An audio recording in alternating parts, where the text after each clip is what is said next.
now? I don't know if they can hear us. Yes, I can hear something. Yes, what? Hello. Well, I'm looking. Hello. Hello, everyone. Hi, everyone. I think we are waiting for George and the rest of the jury to join us. So I guess in a short 5 minutes, we'll be good to go. Okay. Okay. Perfect. Should we switch off our videos during the presentation? As you wish. I don't think it's an issue. Yeah, probably the best, right? Because yeah, nobody wants their face on a 2 by 2 meter screen. Yeah.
Qui fait la présentation de départ?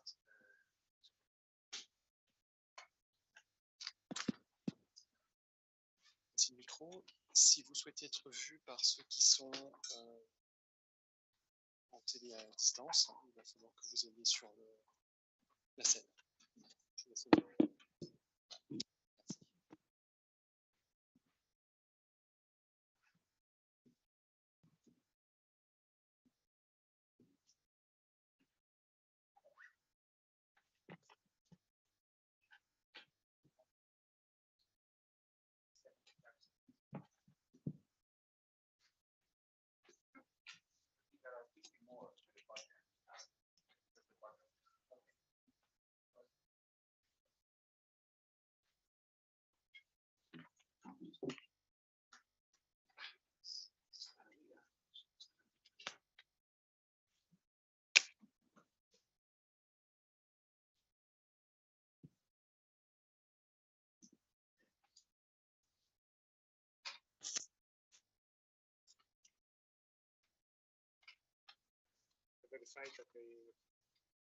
They can hear you.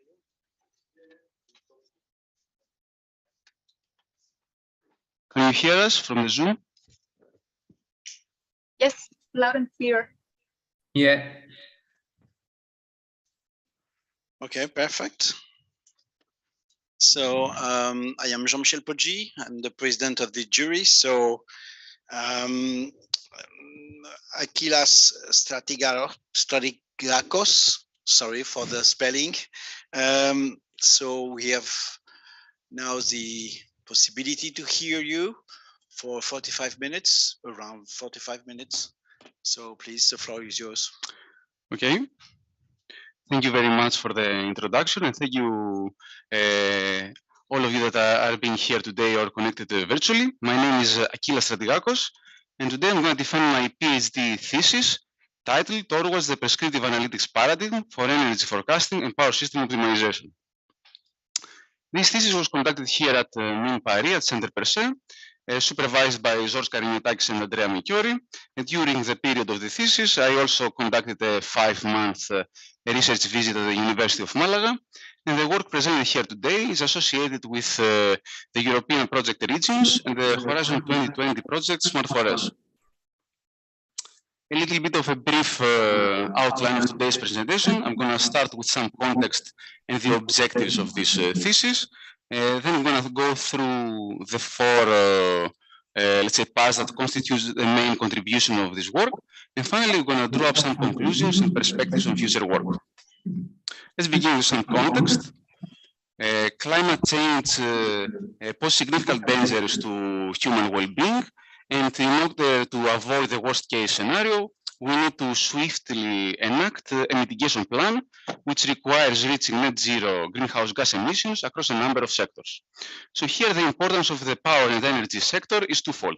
Firstly, as a large contributor to emission on its own, approximately 1/4 of total emissions, and also as an enabler for the decarbonization of other sectors through electrification, for example, electrification of transportation. So for these reasons, it is imperative to decarbonize power systems.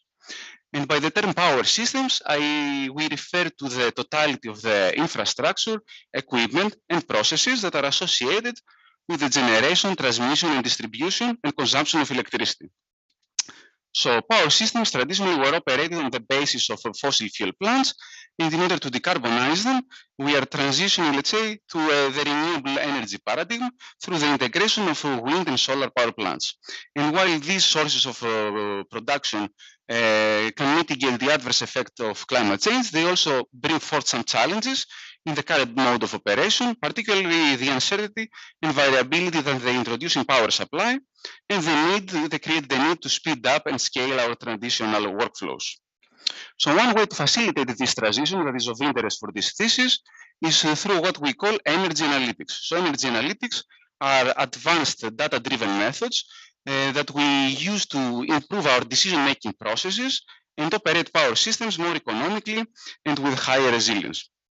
And essentially, energy analytics are built on 2 major components. The first one is our data from different sources, and the second are mathematical tools such as machine learning and operations research. To further explore some use cases of energy analytics, consider, for example, the problem of participating as a renewable producer in competitive electricity markets. So before the decision maker makes her trading decision, they need to model somehow the different sources of uncertainty they are dealing with. For example, the renewable production and the market price. And in order to do so, they utilize data from different sources. Similarly, the system operator wants to schedule the demand for the next day, and in order to do so, requires an estimation of the uncertain, let's say, demand at the different nodes of the system. And in order to estimate these demands, also they use data from different sources. And you see that while these use cases vary considerably, they are both underlined by a common, let's say, model chain that underpins most energy management processes, focusing here on the operation planning horizon. So from a few minutes to a few days ahead. And this model chain goes from data and then to forecasting models. And then the output of the forecasting models is used as an input in an optimization problem. And then we derive a set of decisions that need to satisfy some physical constraints. So this model chain is of interest here in this thesis. And we're going to explore now some challenges associated with it. So the first challenge is that increased forecast accuracy does not always translate into increased forecast value. In many cases, by generating worse predictions, for example, more biased predictions, we might get decisions that lead to better to better downstream outcomes. The second challenge is associated with the complexity required here because we need to model all the sources of uncertainty, and this becomes labor intensive, or with the need to deploy this model chain in our decision-making processes at an increased speed. The third challenge is associated with data management issues, which appear at the beginning of this model chain and can compromise performance at the output and lead to, let's say, to bad outcomes. And finally, by deploying multiple analytics tools in sequence, we create some sort of opacity or a black box, and this hinders the adoption of advanced data-driven methods by industry stakeholders, particularly in critical infrastructure such as power systems. So to deal with these challenges, the main goal of this thesis is to develop energy analytics tools that improve decision-making processes in modern power systems through increased forecast value, simplifying and speeding up complex model chains, enhancing resilience to data management issue, and also enabling some form of interpretability and trustworthiness. And we organize the work into two research directions. In the first research direction, we explore methods to derive decisions from data, and we synthetically address some of these challenges. And then we are dealing with data management issues and also some potential problems associated with the deployment of tools in real-time operations. Let's now move on to the first contribution of this thesis, which concerns integrated forecasting optimization. So recall that we mentioned that increased forecast accuracy does not always translate into increased value, which raises the question how to develop forecasting models that lead to better downstream decisions. And before proposing how to do this, we're going to formulate this model chain mathematically, and this creates the so-called contextual stochastic optimization or prescriptive analytics problem.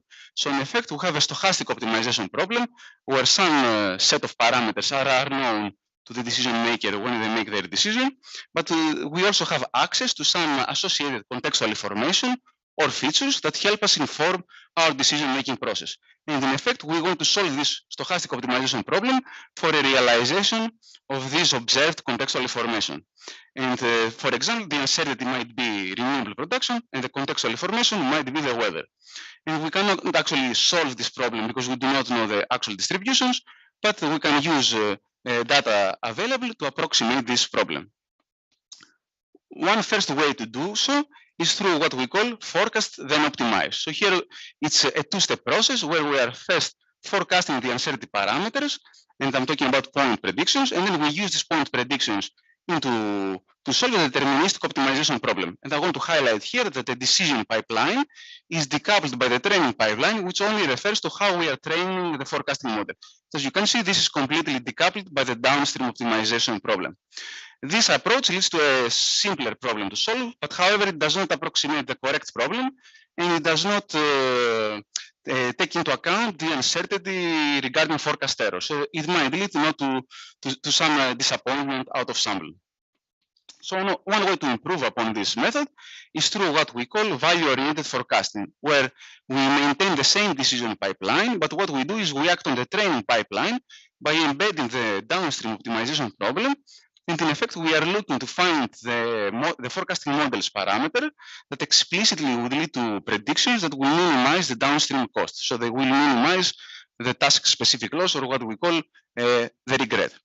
And this performs, this approximates the correct problem, but it raises challenges on how to train the models and also how to deal with multiple sources of uncertainty. The third approach, which is of interest for this thesis today, is the decision rule, where we are training a forecasting model to predict not the uncertainty, but to directly map contextual information to decisions. And this considerably simplifies the decision pipeline because we are bypassing the need for an optimization solver. However, we do not usually have here guarantees about the feasibility of decisions, which might create, let's say, problems to actually implement the output of this decision pipeline. The last approach, we call it here estimate and optimize. And I consider this to be the state of the art in modern power systems. This involves learning a proxy for the conditional distribution through probabilistic forecasting, then sampling this distribution and solving a stochastic optimization problem. So we maintain a two-step process here, and the training pipeline is decoupled from the downstream optimization problem. And one way specifically to do this is through what we call weighted sample average approximation, where we train a machine learning model such as decision tree to infer a weight function that helps us reweight the past observations. And one problem here with this approach is that it is very labor intensive because we need probabilistic predictions for all the sources of uncertainty, and we need to take into account their correlations, spatial, temporal correlations, etc. So what we propose here is within this framework to learn this weight function by directly minimizing downstream costs, and also to reduce the number of models required. What we do is we jointly consider all sources of uncertainty, and we collate all the contextual information together, and we allow the learning process to find itself which source of uncertainty is important for the downstream decisions. And here I provide a qualitative assessment of the different methods, but keep in mind that depending on the downstream optimization problem, some of these methods might actually overlap. So in more technical details, we propose what we call prescriptive decision trees, where we train a sample of classification and regression trees, but we replace the standard impurity measure by solving the sample average approximation of the original problem. And in effect, we search for a node split by embedding the downstream optimization problem in the tree learning algorithm. And this approximates the correct problem, but it also creates some challenges, particularly associated with the computational burden. So to get some sort of computational speedup, we utilize a well-known algorithm that proposes using random splits for a sample of decision trees and also other heuristics. And after we train the model in optimization-aware way, we propose adapting feature importance metrics in a prescriptive context and getting an assessment of the impact of data on downstream decisions. In particular, here we use the mean decrease impurity, and we make a connection with the expected cost reduction for each feature when it's used to split a tree node. And this is important because we can assign even a monetary value to each feature, and this would be important for a decision maker that wants to go and buy this feature from let's say from a data market. To explore now some results, in the first example here, we are considering the problem of scheduling a storage device to perform price arbitrage in a day-ahead market, and in effect, the decision maker wants to maximize her trading profit, but while also considering some regularization penalties that they do not allow for excessive control of the storage device.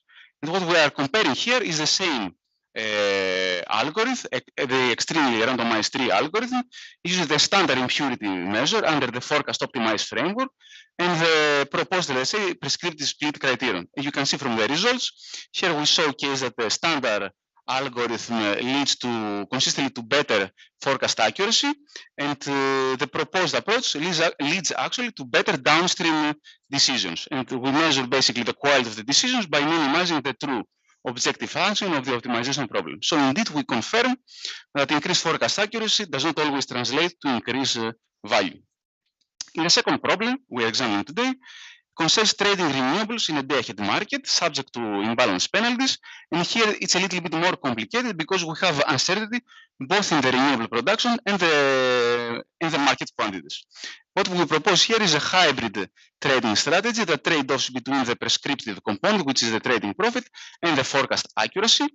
And in effect, we use one hyperparameter to control this trade-off. And we present here results for a balancing market that operates with a single settlement price.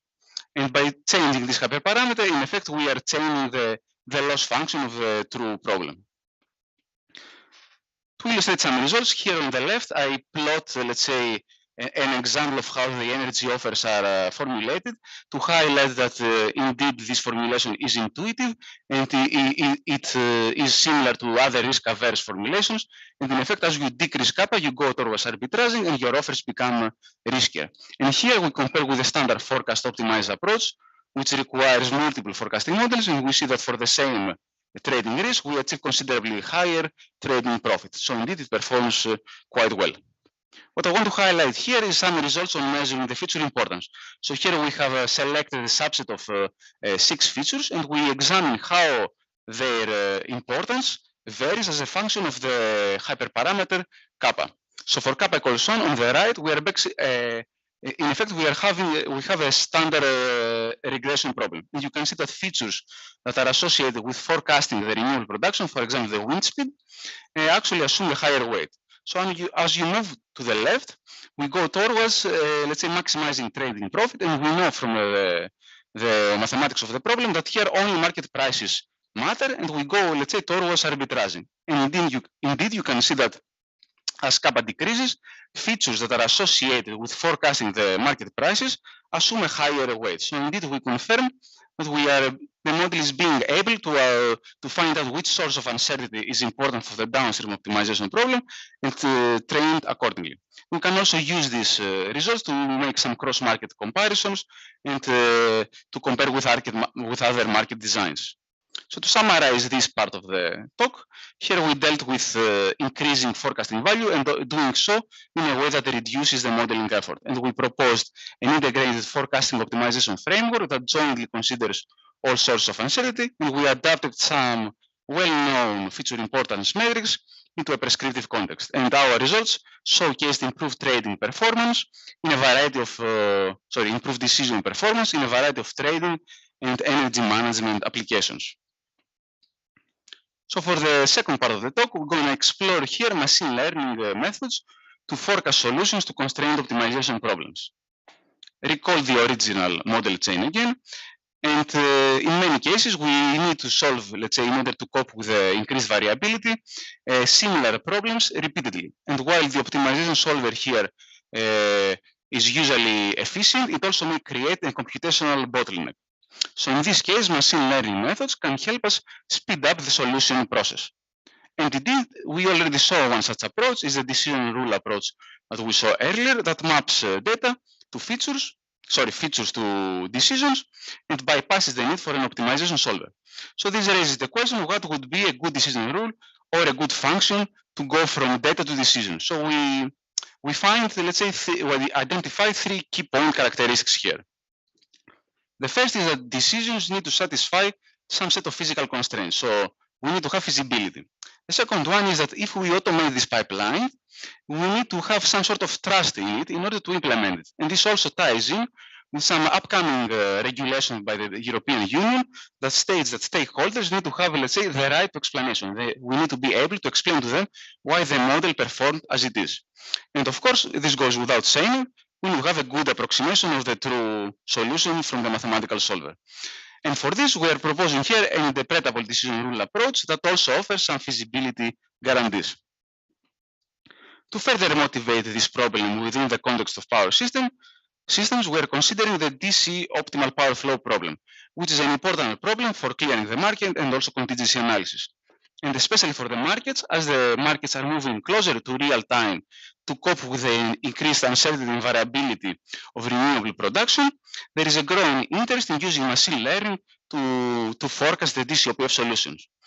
So the relevant literature is organized into two directions. First, direct methods that use a decision rule usually based on neural networks to predict the solutions of the OPF problem, and hybrid methods that use machine learning to speed up the solution process, usually by finding a reduced problem to solve. And what we propose for this particular application is to bridge these two directions by having a decision rule that leverages some insights from hybrid methods to reduce its own model complexity and maintain some interpretability.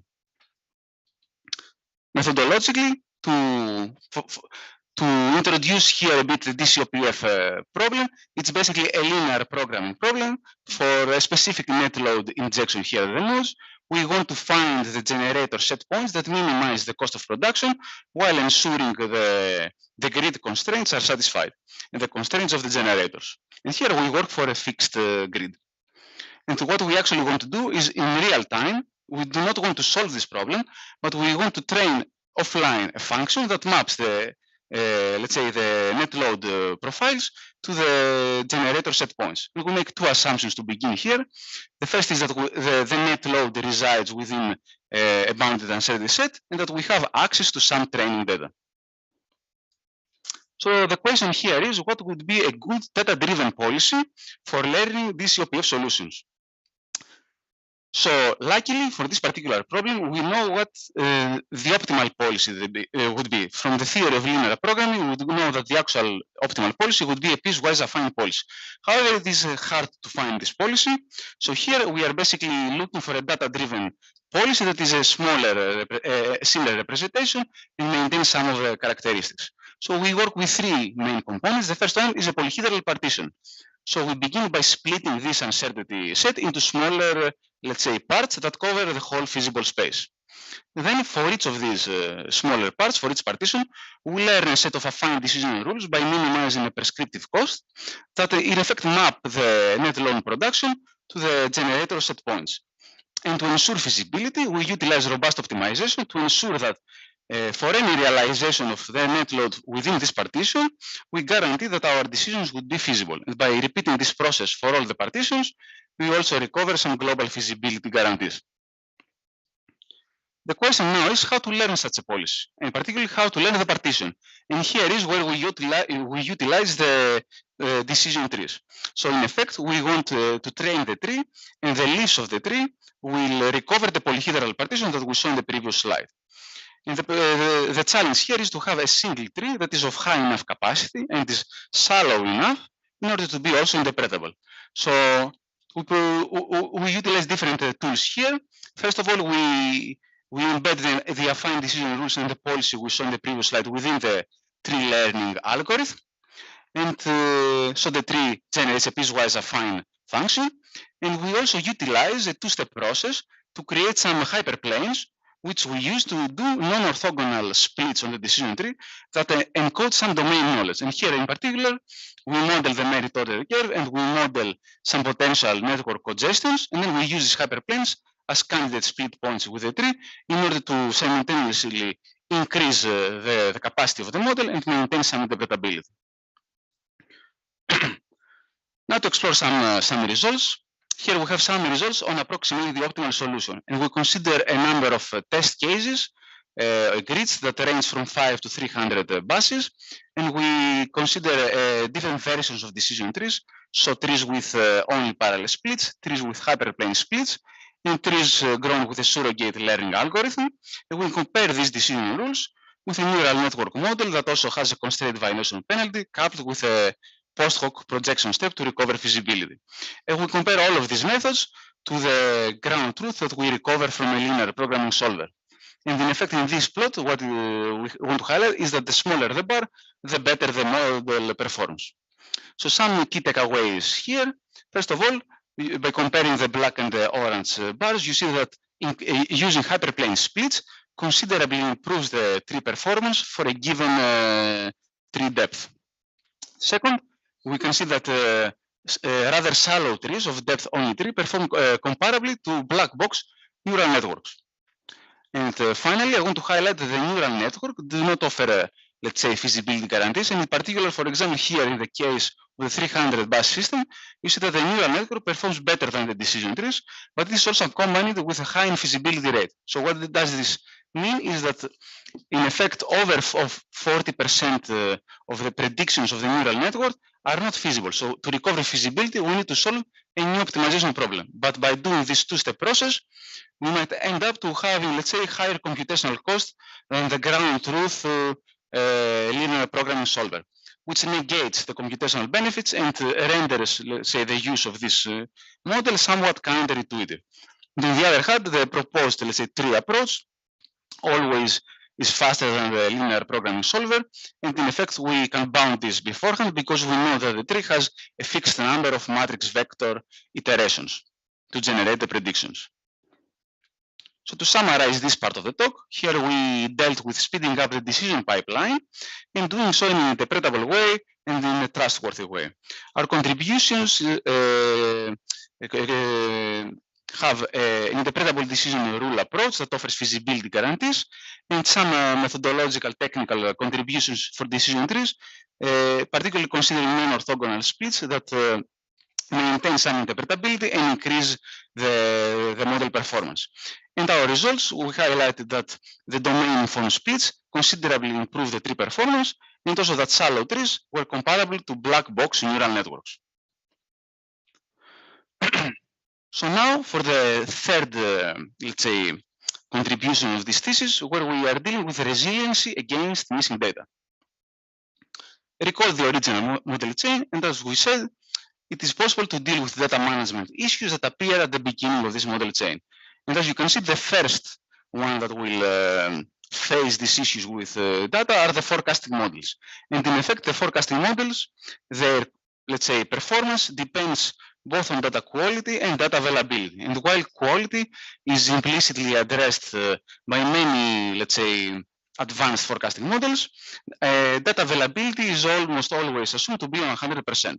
However, in real-world applications, there are potential issues that may emerge only after the model is deployed in production. Particularly here, we are interested in missing data in an operational setting. So this means that we have some contextual information, some features, we trained offline our model, and then we use the model in practice, and the subset of these features becomes unavailable operationally. And there may be many reasons, for example, network latency, cyber attacks, or equipment failures.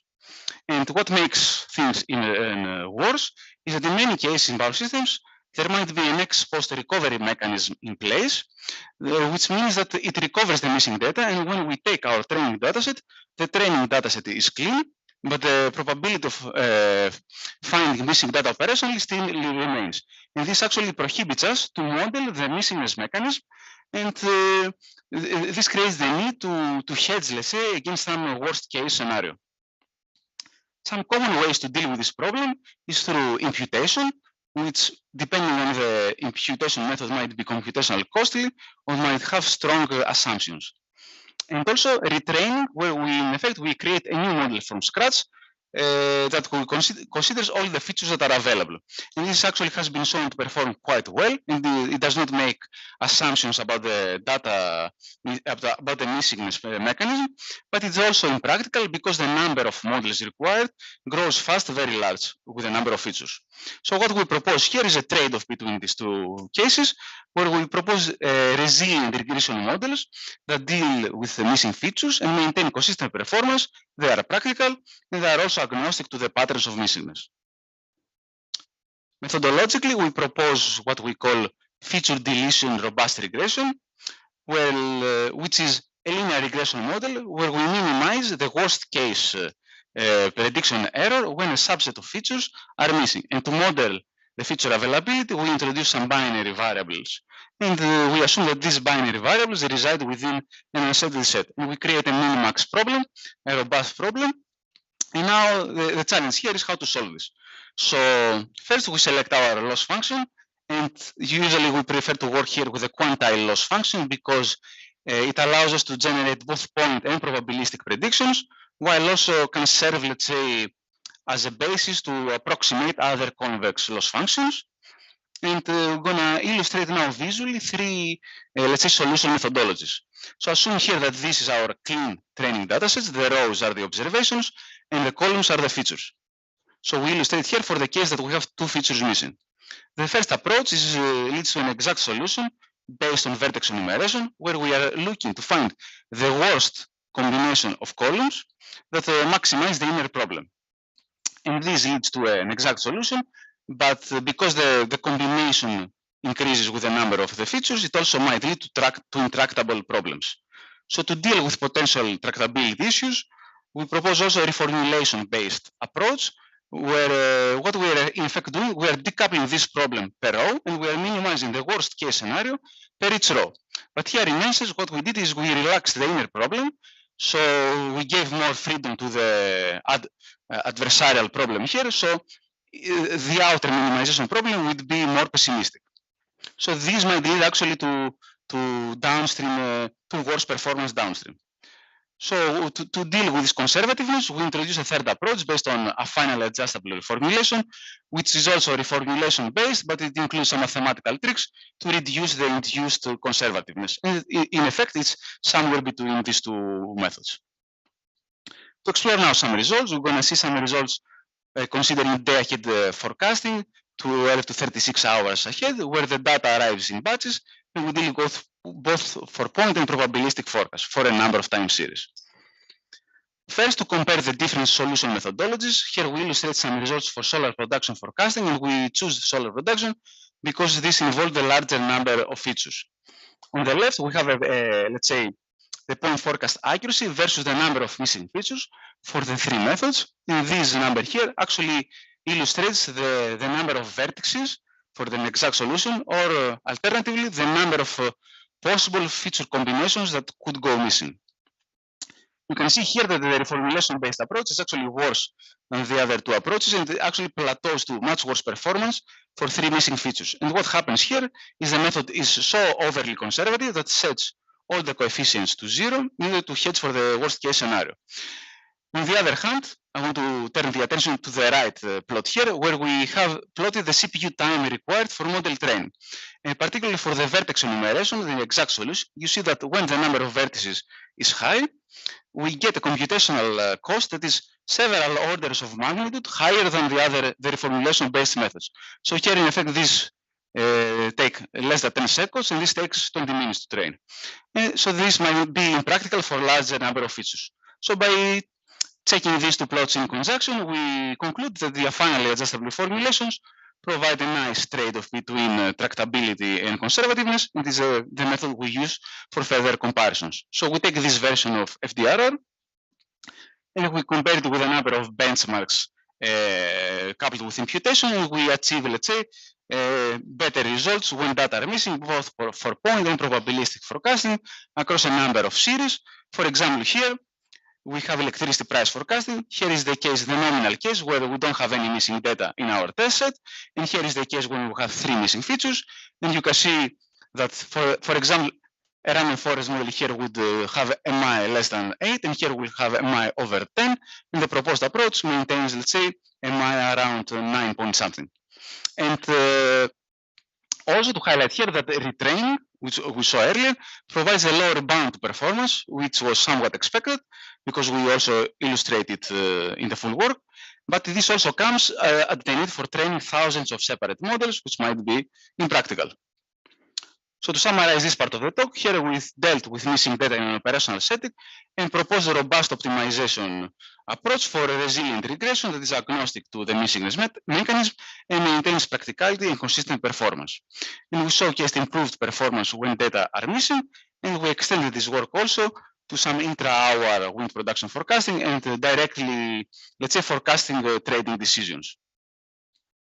Now on to the last contribution of this work. Here we introduce, let's say, data pooling for contextual optimization problems. Recall the original model chain, and what we did not discuss yet is that in order to get good decisions at the end, we need to have data. So data is actually a prerequisite for good performance. And scarce training data impedes the usage of advanced analytics tools. Particularly here, we are interested in the so-called large-scale small data regime, where we have real-world systems that face a large number of uncertainties, and in effect, each uncertainty might create its own model chain, and these model chains are decoupled. And the issue here is that while the local data, so the data for each model chain might be scarce, the aggregate data might be big enough, and our goal here is to develop data pooling methods to leverage all of this data across problems to improve decision-making performance.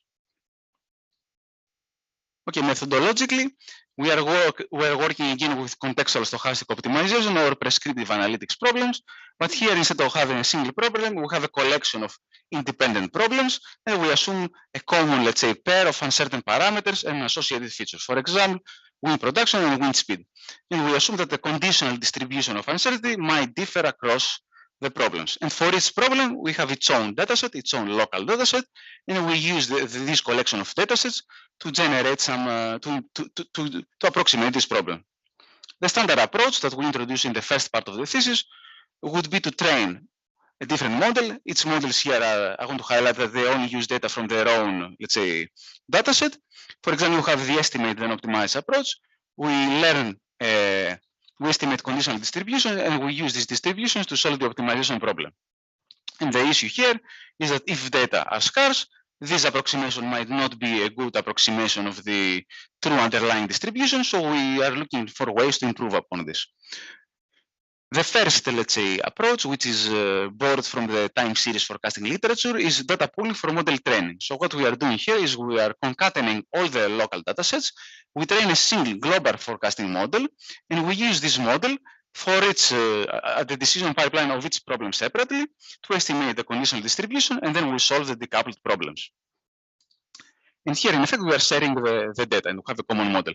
Now, another way we propose here is based on optimal transport. And I'm taking a small digression here to introduce the framework of optimal transport, which is a mathematical framework to study similarities between probability distributions. And particularly, we are interested here with the Wasserstein varicenter, which for a collection of histograms estimates, let's say, a new histogram that is the average and average probability distributions by minimizing a distance metric. And this Wasserstein varicenter is also parameterized by a set of known weights called the coordinates. And here, for example, we have two normal distributions and the Wasserstein varicenter, which is another normal distribution, which we estimate with a closed form solution.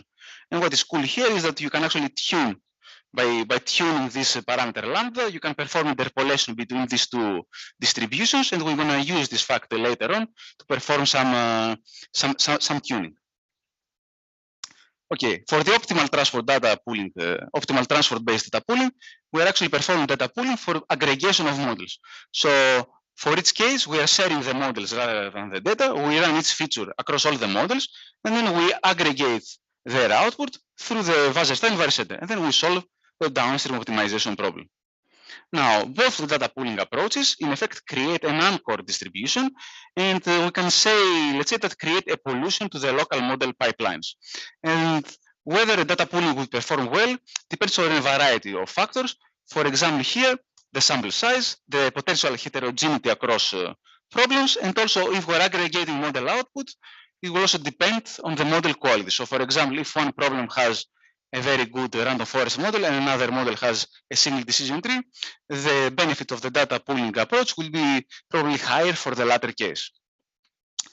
So ideally, we want an automated process here to tune the degree of data pooling based on these three factors. And what we propose, particularly for decision trees, we utilize the out-of-bag method, which is an alternative to cross-validation that does not sacrifice training data.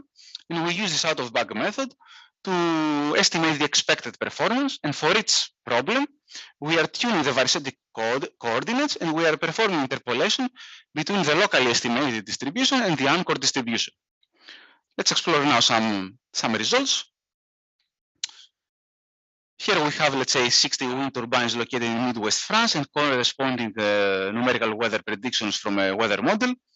And particularly, we're interested in sampling, let's say, a subset of these wind turbines, and we're just here considering forecasting the wind production given the wind speed forecast from the NWP model.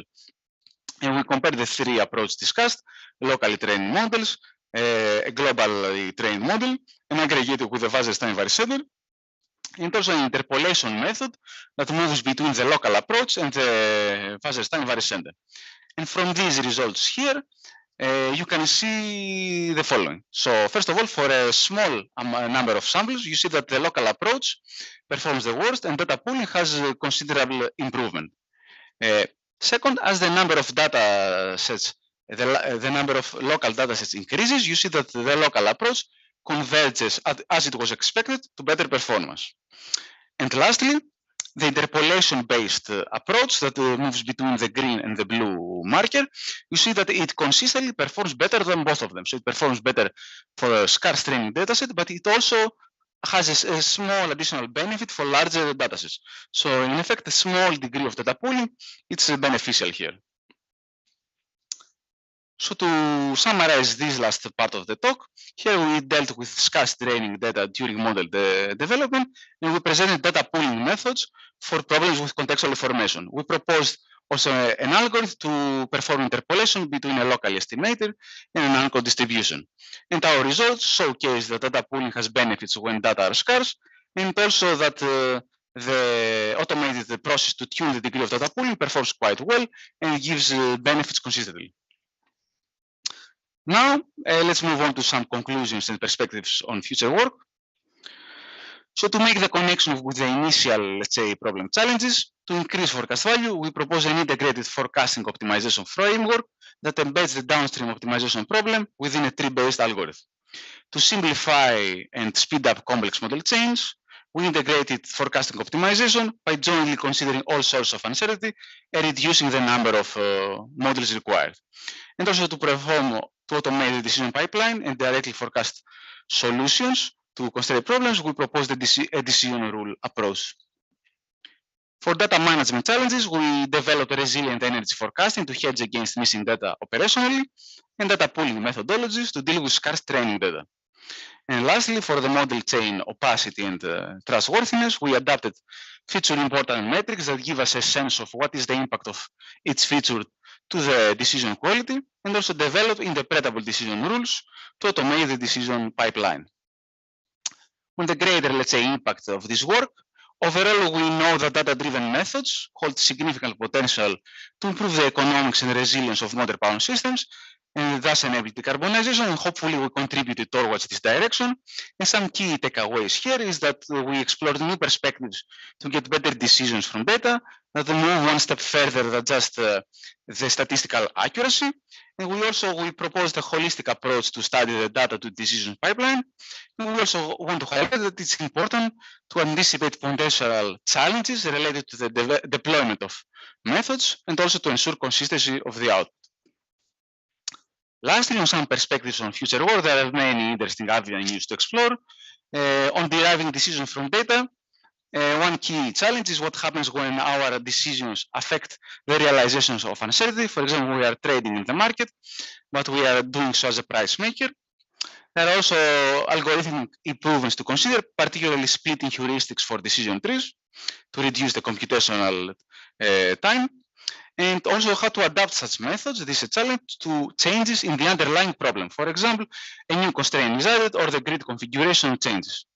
And it will be interesting to consider other applications, particularly related to OPF formulations. Finally, on data management issues and model deployment challenges, we aim to consider also missing data when we are forecasting solutions to optimization problems. For example, we want to forecast the DCOPF solutions, but we have only a partially observed vector of loads, and we want to be resilient against this case. And also to extend the resilient forecasting methodology to nonlinear models. And finally, we also aim to robustify data pooling for the case of dealing with contaminated datasets and scarce datasets. And this is a list of publications that are associated with this work. Some journal publications already published, and two working and under review papers, and some relevant conference publications. And with this, I conclude my presentation, and I'm open to your questions. Thank you very much.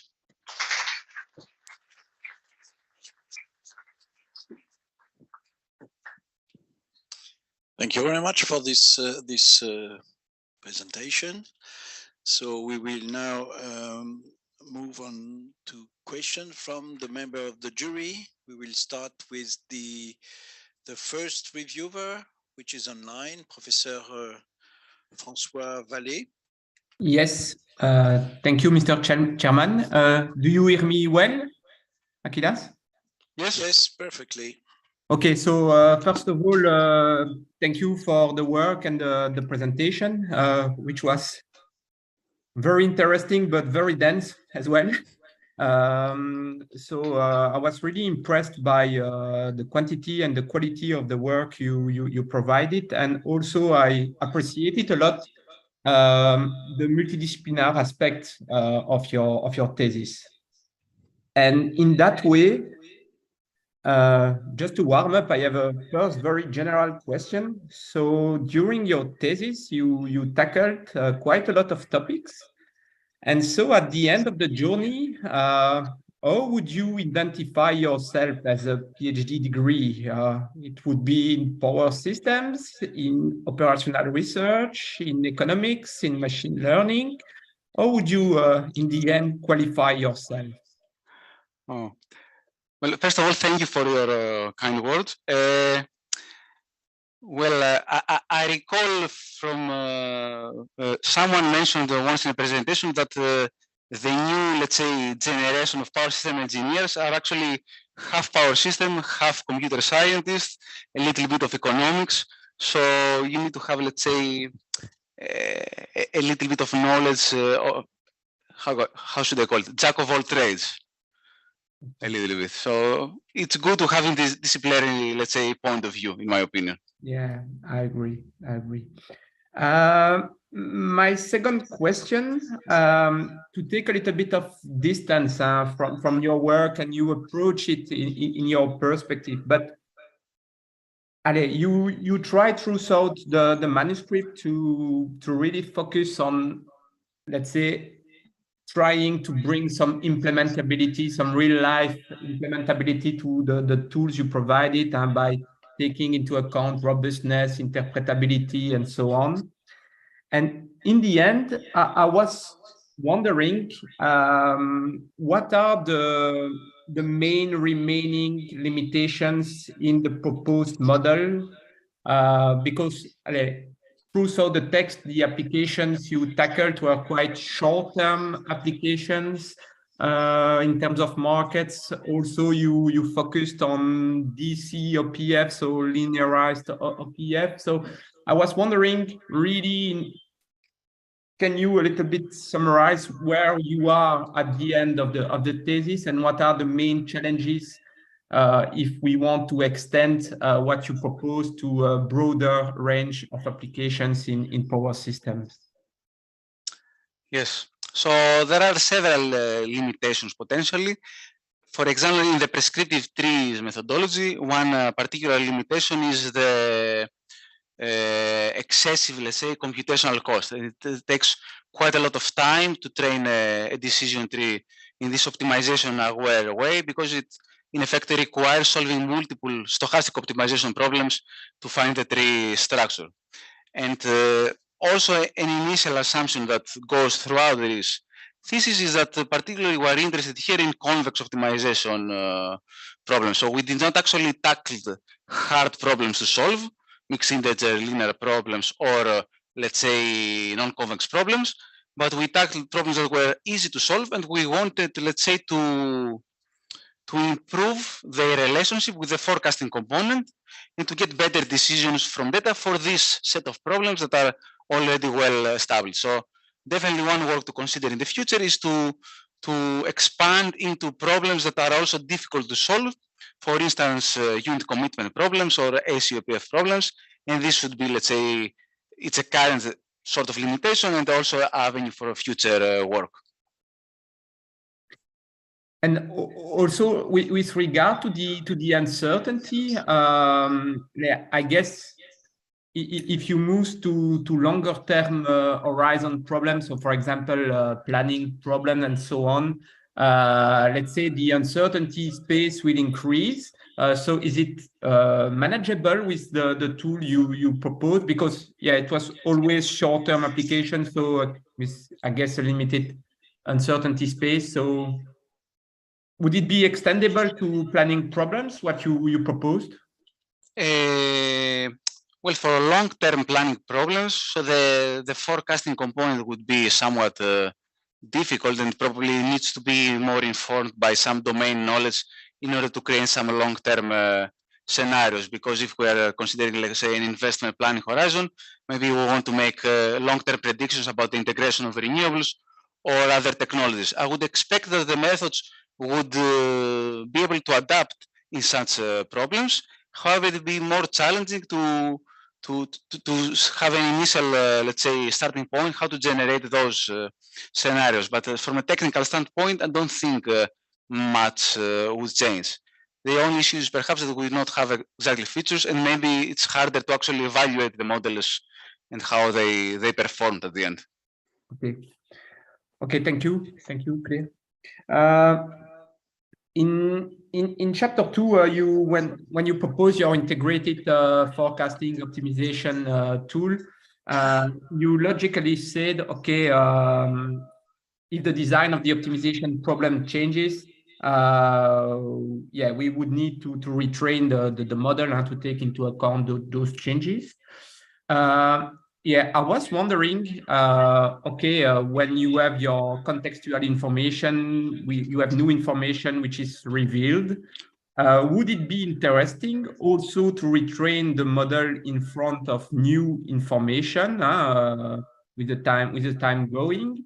And if yes, do you have an idea of the frequency we should use to retrain that model? Or perhaps it's not pertinent that it will be robust against new information and not relevant to do so?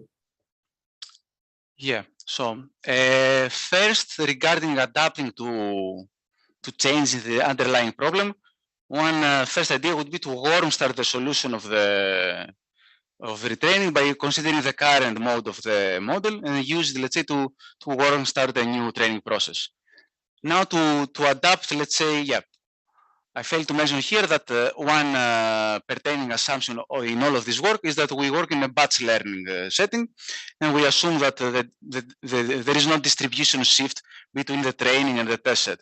So yes, these models would be able to adapt, let's say, in an online learning setting. And I mean, how often to use or to update, I think it depends on the application. For example, I know of some work on that adapted, let's say, a context-driven news vendor problem in an online setting.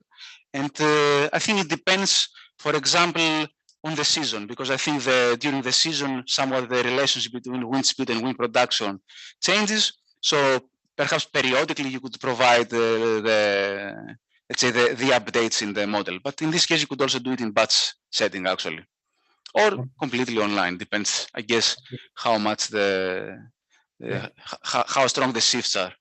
Okay, but somehow flexible. Yeah. Curiosity question.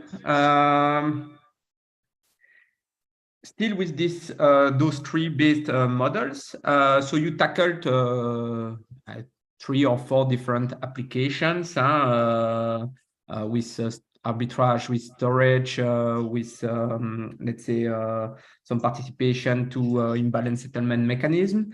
I was wondering if you checked how the complexity of those models was changing or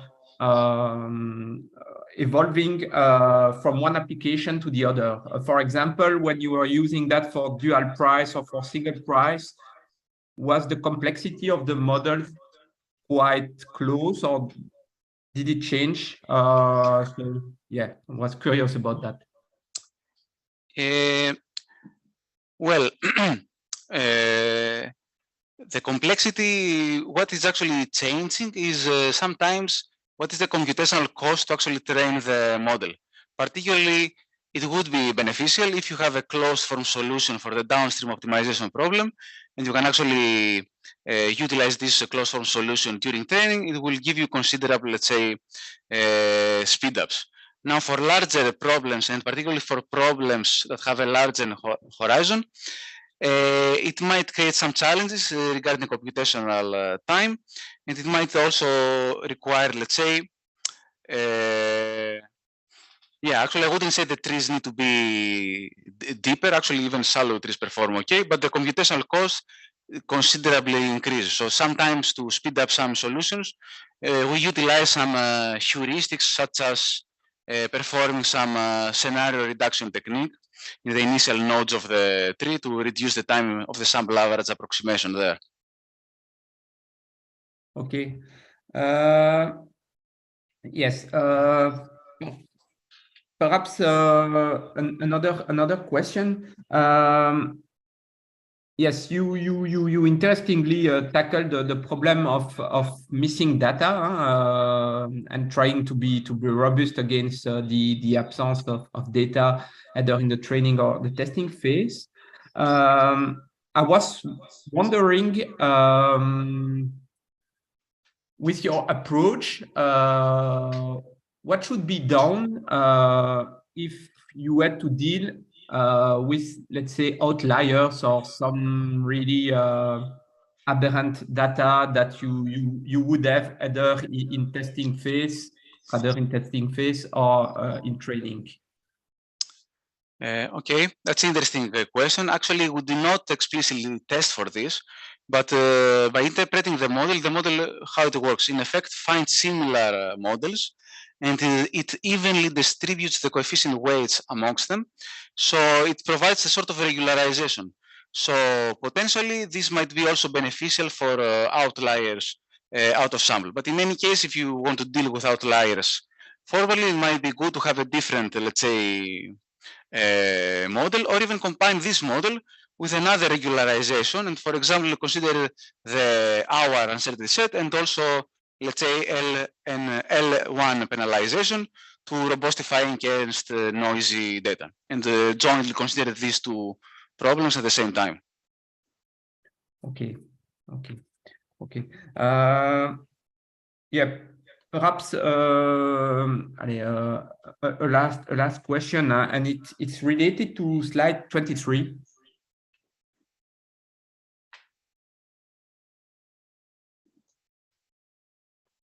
Yeah.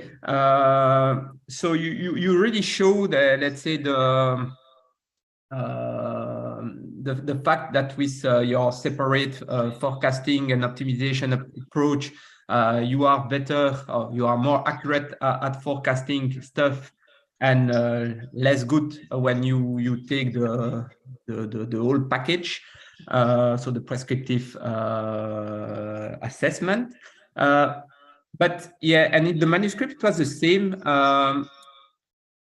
You are not showing somehow the trend of the evolution of the prices you are forecasting with the two different approaches. Basically, with your, let's say, integrated forecasting and optimization approach, does it mean that you better capture the trends of the prices? Or yeah, I don't know if it was possible to analyze that, and if you did, just to compare in a visualization, yeah, the evolution of what you are forecasting in terms of prices with the two different approaches. Yes, so indeed we did not have a plot for this in the manuscript, but generally for the integrated approach, because we're considering the whole day-ahead horizon, in effect the output is somewhat more smooth, let's say. While I would expect that the standard forecasting approach, that is a single output model, is a little bit more, how you call it, a little bit more pointy and more going up and down, a little bit more variable. And this might actually lead to the worst, let's say, performance here on the trading. Okay, thank you. It would have been interesting to have those plots to really appreciate, yeah, the difference in terms of performances showed by the two graphs you are providing there. But yeah, I will leave the floor to the other members of the jury. And again, thank you for the nice work you provided and the very convincing answers to the questions. Thank you very much, Professor. Thank you. Now I leave the floor to Professor Louis Veankel from University of Liège. Thank you, Mr. Chairman. Maybe I can use a microphone. So, Akylas, I would also like to thank you for your presentation, which was really very well done. I think you have taken the challenge to give the depth of your work in all 4 chapters. In all these chapters, I think you made significant contributions. Some of them are more closer to my own field. So I will focus maybe my questions on that. But first of all, I would like to ask you, which one of your contributions are you most proud of? That's like asking a father which of your kids are is your favorite. Good answer. Okay, so in chapter 2, maybe you can show the impurity measure that you have used adapted to the prescriptive framework. The impurity measure. Sorry, yeah, it's a feature importance. Yeah, this one, okay. So you use that to choose a split among let's say, a number of randomly selected splits, since you finally use that in the hexatrees method. And so these splits are chosen by choosing one of the features at random and one of the thresholds corresponding to it at random first, and then evaluating let's say, the impurity reduction gotten by this measure, right? Well, actually, it's not totally at random, so it's not randomly single feature and then random point. It's usually for the results, we select a number of features, and then we select the random split per each feature, and we are actually making a small comparison there, so it's not totally random. Yeah. But the threshold for each one of the candidate features that you eventually use at the particular node of the tree, these thresholds are chosen at random in the in the range of each feature. So my speculation actually is that when you eventually choose the optimal split based on that, you could get the same result by choosing the optimal split with the classical impurity reduction measure, because you are not really strongly optimizing here anything. So my question was, and that would allow you to speed up a lot. So my question is, did you try your method by only at the split selection part, using the classical impurity reduction, and all the remaining things, including, of course, importance metrics and predictions in the end, using your prescriptive framework? Yeah, thanks for the interesting question. Well, to say from the offset that even the standard forecast optimized approach, which does not approximate the correct problem, if it's perfect prediction, it will lead to a perfect decision. So let's say in the limit, all of these methods converge to the same problem. Yeah, we indeed considered this, and in particular for this problem here, it's the same extremely tree algorithm. And here we have, let's say, the standard mean square error impurity measure to minimize the variance on the one case, and then on the other we are solving the problem. So indeed we tested this, and we actually found, but these were some preliminary results, that perhaps the prescriptive approach performs well when you have fewer data points. So it was a little bit of a small, let's say, yeah. Thank you. And then in your experiments, I think you have made some preliminary study to fix the main parameters of the ensemble method, and which is indeed the number of, let's say, features that you look at every node, the stop splitting criterion, and things like that. So, but these, the good values of these parameters may strongly depend on the problem that you want to solve. And I think you have applied the method to quite different problems, actually. For instance, if you take this problem where you have this small parameter k, when you go from 0 to 1, is a family of problems which have different properties. So why not readjust the parameters for each one of the problems? Yeah, indeed, we could do separately tune its problem. This should probably be the correct way to do this, to apply this method. I would say a huge plus for me for using assembled tree methods is that they are quite easy to tune. So in some sense, we know that increase the number of trees, it will be beneficial in some convergence, and we probably won't overfit. And by increasing the number of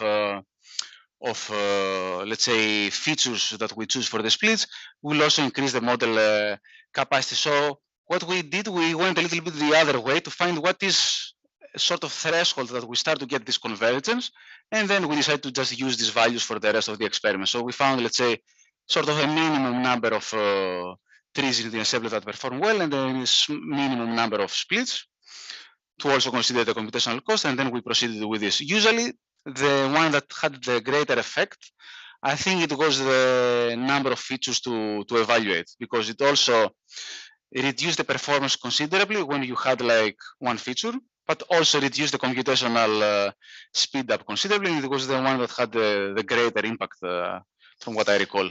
Yes, and this one I think may have a strong impact also on the importance measures that you get in the end, especially when you have features that interact. Yeah, indeed. And the importance measures here are also quite, how can I say, quite noisy. Yeah. Okay. Maybe for some questions concerning chapter 3. So you mentioned there are some extensions to, let's say, variable topology. Do you have any precise ideas along that direction?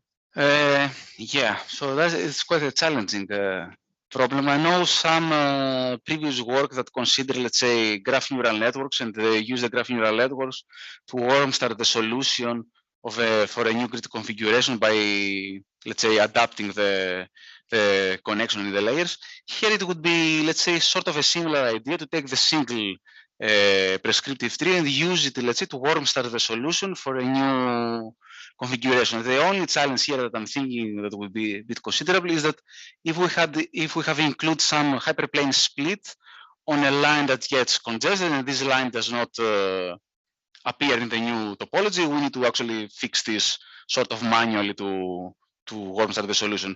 But we can actually just take the tree and apply some heuristic algorithms and then just find, let's say, optimally better splits. Yeah. Okay.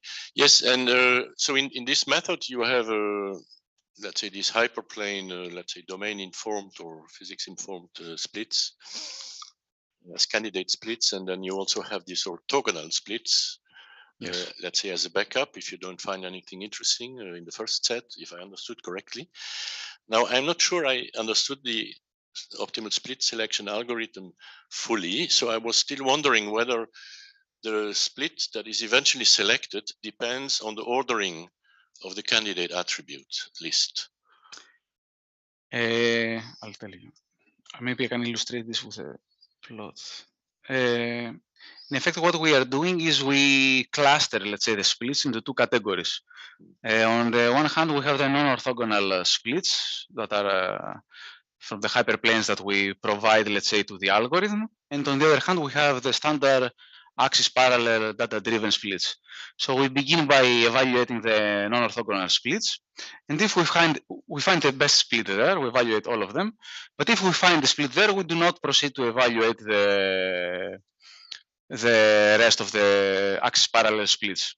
If we don't find a good split there, then we move on to evaluating the rest of the axis parallel splits normally. So it's not fully greedy and it's not fully optimal. So it's we just give priority, let's say, to. Okay, thank you.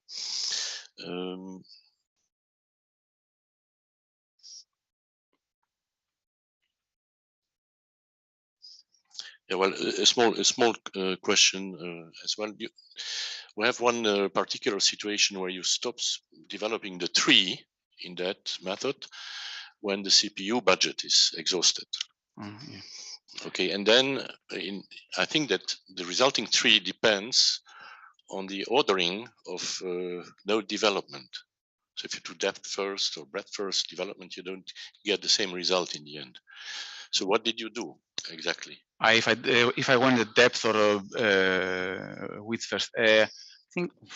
Oh, I don't remember now. I think we went depth first, and what we did is, yeah, for these approaches, these two, yeah, we set a training budget at 2 hours, and at the 2-hour mark, we stopped growing the tree, and we kept the splits that we already had, and we iterate over them to make them, let's say, to have the piecewise affine policy. But I think we went the depth first. Okay, I would rather suggest to do it breadth first. Anyhow, or best first. So I think my time is more or less exhausted. So I give the word to the other jury members. Thank you. If I may, Pierre, I will ask to Sonia, which is online. So I give now the floor to Professor Sonia Vorgrin from Graz University for the question. So Sonia, the floor is yours. Thank you very much. Can you hear me okay? Yes. Okay, perfect. So first of all, Akylas, I wanted to congratulate you and of course also your thesis supervisor for this really impressive document that you have written.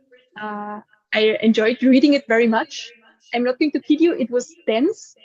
The thesis document was quite dense, so it was not something you could read just before going to bed, because otherwise you would have very, I'm not saying nightmares, but very intense dreams of energy analytics.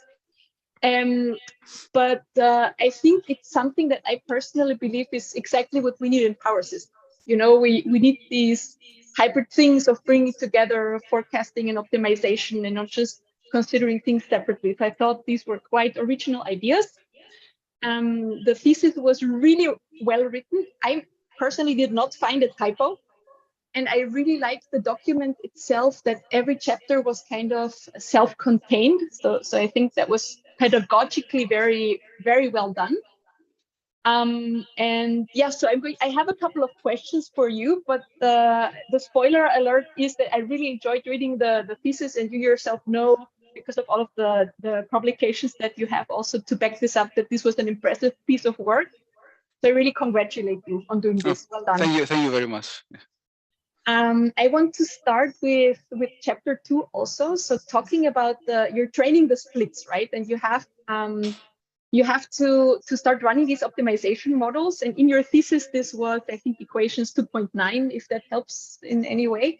So my question here is, does this only work for linear problems, or could it also work for convex problems? I believe this was also what you said on slide 21.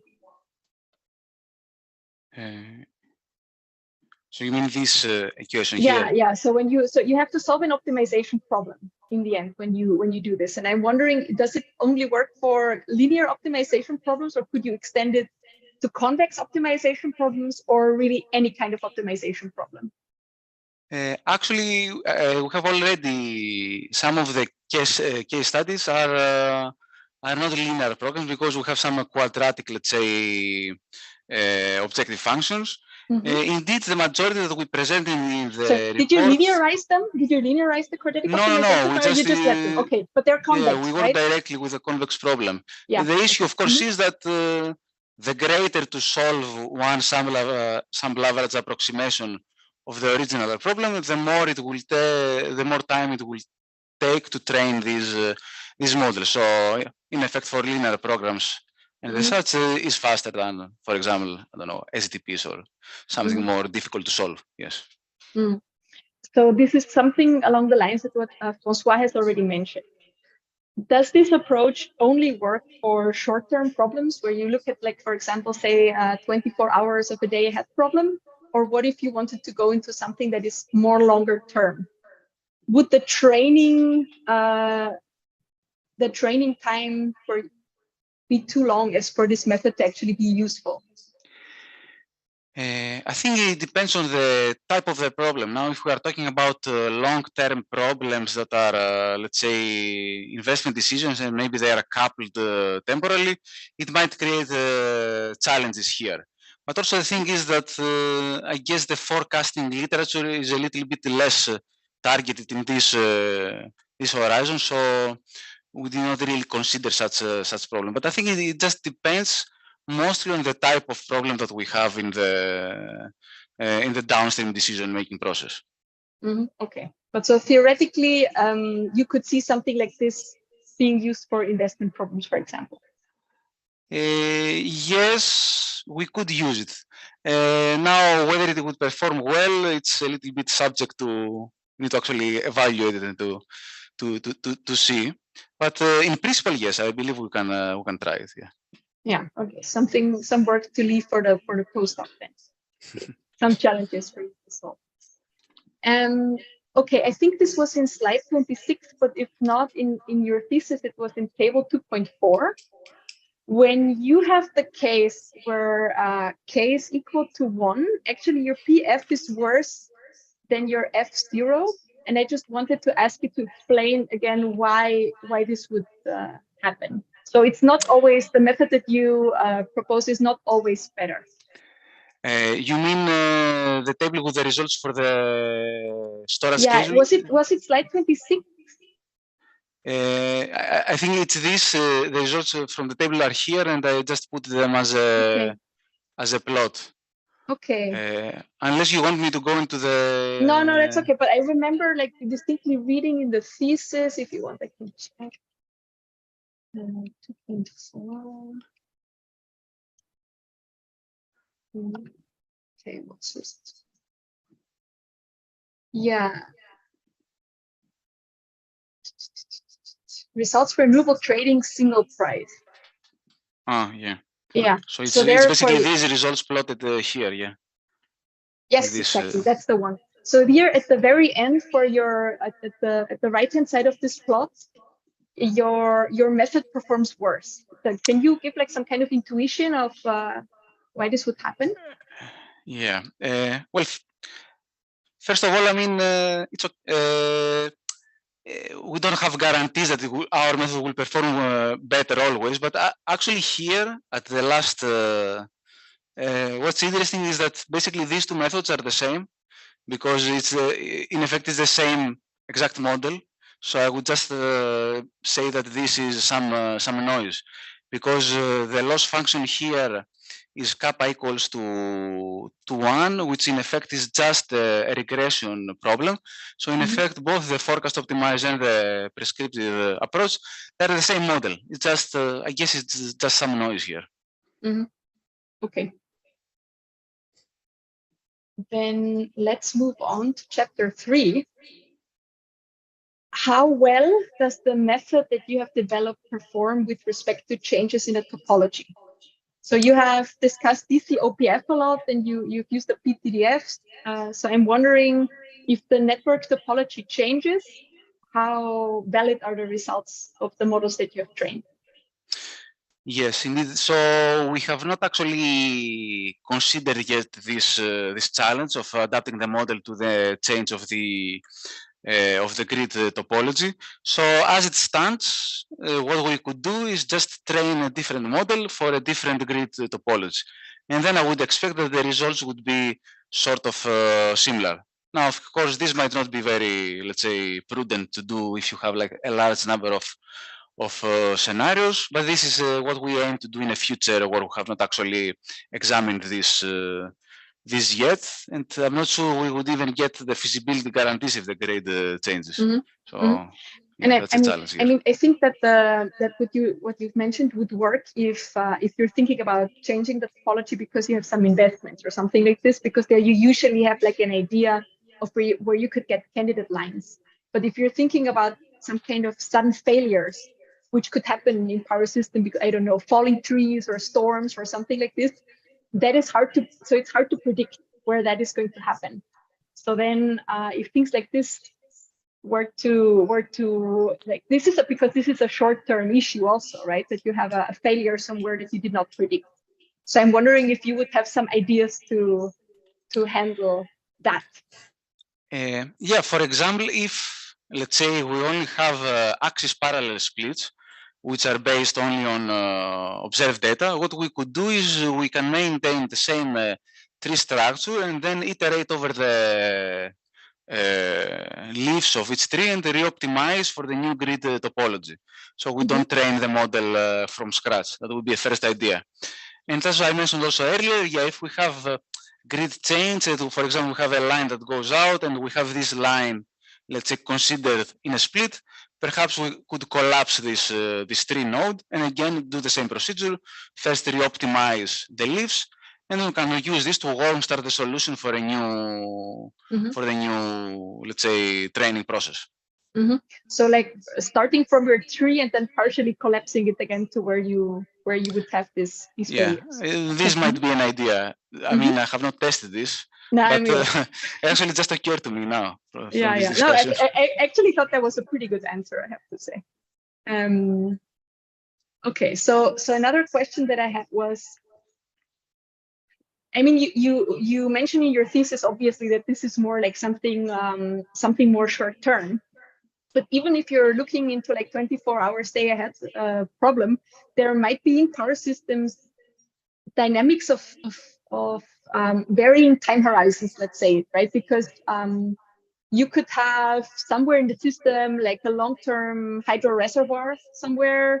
In future, you might have like hydrogen storage and other sectors even invading yours. So that might affect the results of your power systems more deeply than wind and PV, let's say, right? So if you have varying time dynamics in your system, if you're only looking at very short-term time horizons, how could you handle something like this in terms of like training your model? Because you could have a forecast of wind and solar PV that are identical, but in reality, what happens in your power system might be very difficult depending on what your hydro reservoir has been doing. So how could you factor in something like this? Yeah, so one challenge here is that, for example, we have time coupling constraints. We could embed a larger problem, for example, a problem of Horizon 24 within the learning algorithm. But particularly for hydro, this actually might raise other challenges because we need to make the training process also to depend on the level of the hydro storage. So now this brings forth new challenges here. There was also a problem in the storage case study that we consider. So in this case, it might actually be better to move to perhaps a reforms-per learning type of setting. I'm not quite sure how to use it, unless we want to also try to train also conditioned on the level of the storage, for example. We could do this, but might be a little bit harder to actually find data to do this training. So it's quite a challenging problem. This. Okay, so then this goes to assumption 3.1 of your thesis, where you say the net load at each bus varies within a predefined range. Now, I'm wondering how much does the tightness of those ranges or the tightness of those bounds affect your results? Because if you're looking at like current power systems or even past power systems where you say more or less your demand might vary within a range, then I think that's kind of a fair assumption. But if you're looking into the future, where current power system demand might be completely different from future one, because you might have like things such as at a particular node, all of a sudden you have like a couple of electrolyzers connected to the system. So now your demand looks nothing like it used to. How important for your results is the tightness of those bounds? Well, we did not perform sensitivity analysis, let's say, with respect to getting larger the bounds, but we perform sensitivity analysis with respect to the distribution of uncertainty. So we consider uniform uncertainty in a range from 80% to 100%, and then also we consider the normally distributed uncertainty and also correlated. And in effect, for the normal distribution, it did not cover the whole feasible space. So what we actually saw is that a lot of the potential, let's say, hyperplane splits that we had actually were not used by the algorithm because we did not have actually data in this space. The performance was quite similar, I have to say. In some cases, I have also some illustrative results in the report. I would not consider it to change that much because, in effect, it would only mostly affect the partitions on the fringes that already have a few data points, and it will lead to more, let's say, suboptimal decisions within these partitions. But partitions that are not, let's say, in the edges of the uncertainty set would actually be the same, of the same quality, more or less. And given that we have more data in the middle, I would expect that the overall performance would be more or less, let's say, similar. Okay. And since you mentioned data, I'm going to jump around a little bit to chapter 4, where we talk about missing data. So I'm wondering, do you think that the methods that you've developed would actually help us to emulate data of rare events where in practice in power systems, we don't have a lot of data to train on, like outages, failures, blackouts? I'm thinking of like training on failures in nuclear power stations, for example. So there are not a lot of those that have actually happened. Do you think your methods could be used to come up with data in those rare events also? Are you referring to the approach on the missing data in the operational setting, chapter 4, right? Chapter 4, yes. Well, the thing here is, I guess what you describe would be more described like, you mean like low probability, high impact events. So I'm not sure we can simulate this with this approach here, but what we could do is, again, consider, let's say, a robust setting to robustify ourselves against, let's say, such potential problems. Because also here we did not have access to the missing data in the training set. So in effect, we are optimizing for the worst case scenario. So maybe we can borrow similar idea to this problem. And to jump back to chapter 3, so I'm wondering, so in general, it seems like the bigger the networks, the more difficult it is to actually train the methods. And I have a question, because the largest case that I believe that you mentioned in the thesis was the 300 bus case. So my question is, okay, do you think these models and your methods, which are computationally more efficient than what you found in the literature, do you think that they would be useful for problems where actually, for larger systems where the standard way of doing it in the literature runs out of memory? So that would be something that I would find very interesting, because right now it seems like, okay, if your method is like 20% faster than another method, if I can still solve it on time, I wouldn't really mind waiting like another 10 minutes or half an hour for something that if I have the time, meaning. But if you mean during inference at making the prediction, yeah. Yeah. So I'm wondering if like if your methods can also be applied to something, since they're computationally more efficient. When do the actual standard approaches in the literature run out of memory and your methods don't, for example?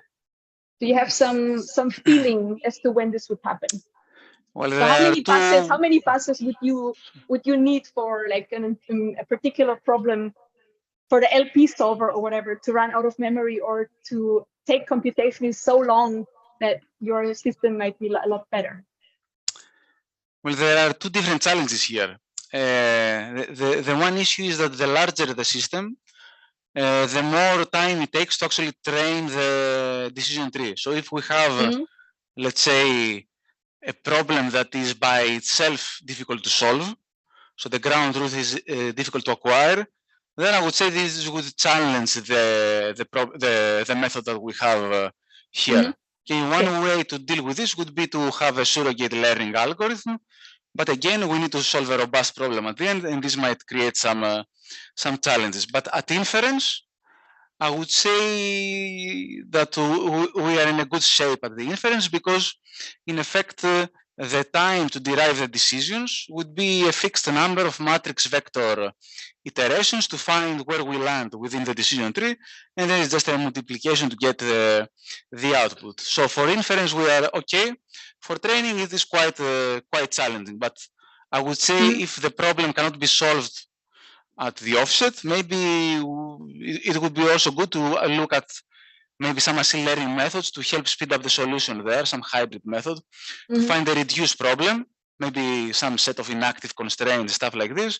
Then we get a smaller problem, and then maybe we can take this problem and put it into the tree algorithm. Yeah, okay, makes sense. Like if you actually need to solve the problem in training and you can't solve it, then you can't train it. That's what you're saying. Yes. Okay. I don't know how much time I still have left, but I think I'm going to sum up and ask you a question that I asked everybody. Perhaps the last one? Yes, the last one. So the last question would be, Akylas, I'm curious, what is next for you? What is your, let's assume that you will actually pass this PhD defense. then where is the future going to take you? You mean my future steps? Yeah. So do you want to stay in academia? Do you have enough of academia? You want to go to the industry? I don't want to. You don't know. It's a spoiler alert because we have an extra presentation later, but it will be the academic, let's say, within the academia. Yeah. Okay. So you already have something lined up.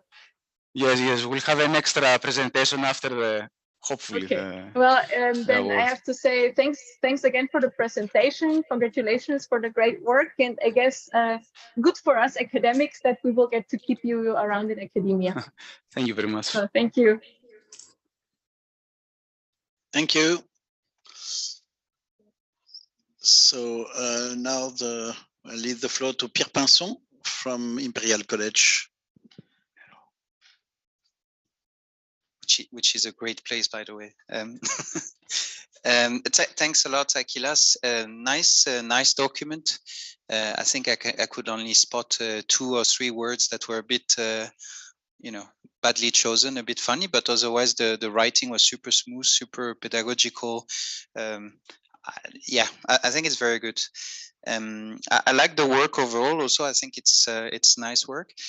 There are some things I don't 100% agree with, and some things I think deserve more discussion. But overall, I mean, this is not. There's nothing problematic, I would say. Maybe the first thing that I regret a bit you didn't discuss is the so SAA, right? It's something that's been used a lot in stochastic programming, so scenario-based approach. What's the main issue we think of when we play with SAA? It's not in your methodology. It's not in your thesis. But what's the classical problem everybody discuss eventually? Well, one problem is the computational burden. So given the number of scenarios, this is one challenge to address. Yeah. So the key problem is the number of scenario for 2 reasons. First, I mean, you say computation cost, but then it might also be a matter of stability, right? Or do I have enough scenarios to get a good solution? But here, when you do your split, somehow you impose the number of scenarios you have on one side and on the other. You call them R1, R2, right? Yeah, the partitions of the tree. Yeah, so we never run into stability issues, or also talking about spinning up. Why do we need to use all the scenarios in R1 and R2? We could just subsample, right? Yes, and actually in some earlier results, we performed some, let's say, scenario reduction in order to reduce the computational burden. So in the higher nodes of the tree, if we had a lot of scenarios in the SAA, we could perform there some scenario reduction to speed up the computation. Yeah. And regarding the stability, indeed, if you have a small number of scenarios, would let's say create some instability issues. But the thing here is that we want to train a number of, let's say, decision trees, and at the end we get a weight function. So we're reweighting all of the scenarios at the end. So the results, we did not find some, let's say, instability issues. But okay, so for you, you're not worried you would have some, I don't know, extremely imbalanced data set, or some funny thing that makes that the stability issues would create problem in terms of your purity metric, right? Because here your split is driven by the purity metric, driven by the SAA outcome. So if on one partition, for instance, you have 2 scenarios and 1 million on the other one, you may have also some. In effect, we attempted to tackle this issue in the last chapter with the data pooling methodology, which in effect, the benefit of the data pooling is the so-called instability versus suboptimality trade-off. So if you have a small amount of data, your decision will be unstable. And there is where the data pooling methodology improves the stability of decision and we get better results. And of course, if your data increases and you get more stable performance, let's say the data pooling methods is suboptimal, so it's better to have only your own data set. So indeed, it is an issue, and we try to tackle this with the last chapter here. Yeah, but it also relates to what Louis was saying. I mean, instead of doing randomly, you could have constrained some minimum sample size for each partition and stuff like that, right? Yeah, of course. I did not mention this explicitly, but there are the minimum number of splits per Okay. partition is a hyperparameter that we tune. Yeah. Cool. Then maybe so the I forgot your chapter number, chapter 4, right? The robust learning. So yeah, I think it's very, very nice. There were some stuff related to practical application, or even conceiving what you really want to do. That's a bit tricky. So for instance, you say, there's this worst case, but it's not really the worst case. It's the worst case given that someone set gamma to some value, right? Yes. Because otherwise, the worst case is that everything's missing, I guess. Yes. Okay. But so then that brings a bit of an issue, is that how can I know gamma? I mean, I'm going to have to make an assumption that my gamma is good enough, right? Or yes. So what we did here is, in effect, we trained a different FDRR model per each value of gamma. So here, for example, we have a total of, I don't know, 5 features. So in effect, we trained 5 FDRR models. And this is in effect the frontier of all the models. Yeah. And we choose the correct model to apply in the real-time operation. And it gives, let's say, a smaller number of models required compared to the just retraining with all the combination of missing features, which is a much larger number. So you would still see it as having a catalog of models somehow for different levels, but it's much smaller than having to do the full retrain catalog, right? So in effect here, for example, for 6 missing features, the retrain is consisting of something like 800 models only for this. So if you estimate, the aggregate is to the thousands, while the FDRR is 13 models. And if you estimate each model, if you examine, for example, the FDRR for gamma equals 2, for other values of missing features, the performance would be something like this. So we have the efficient frontier of all the models here. Okay. So then another thing that I felt was, I mean, 2 small things that I feel are missing. So one is more to relax that, right? So because here you're purely robust, right? But what if you say I could actually predict or assess probabilities of certain features missing, right? Yes, that's or you make it a chance constraint, right? Do you think of it? Or if we had probabilities, we could perhaps do some sampling and apply, let's say, for example, a stochastic method, and we could use one idea in mind is to use dropout layers for neural networks and do some sampling given of the probability of missing data and optimize for this particular probability. Yeah. I'm asking that because something you don't tell us about is the price of robustness, right here. Because here you always tell us your results in this setup where you say, okay, they are missing data. But what if I do what you offer, but there's no missing data, right? So you would like to know how much you lose compared, I mean, you have it somewhere here as the delta between 0 and the others. But some might say, would I feel, or what's the cost? Like Bersimas wrote this paper, the price of robustness. So I think it's nice maybe to discuss how much I'm ready to pay, right? For having, this model ready. You are referring to the case that we are robust, but we are testing with some known probabilities to evaluate the price of robustness there? No, I'm just saying, let's say I'm a naive forecaster, right? So now that you provided me with a model with possibly 5 missing features, then I use this model instead of the other one, even though I have nothing missing, right? Okay. So I'm just saying it's nice to put in perspective the price of robustness. So how much you lose in terms of accuracy if you use the wrong model, right? The model that assumed there could be missing features, well, actually nothing's missing. Yes. Right? So indeed, it would be worse than the. Sure. Worse, so as this is a minor detail, I thought that could be nice to discuss. Thank you. Cool.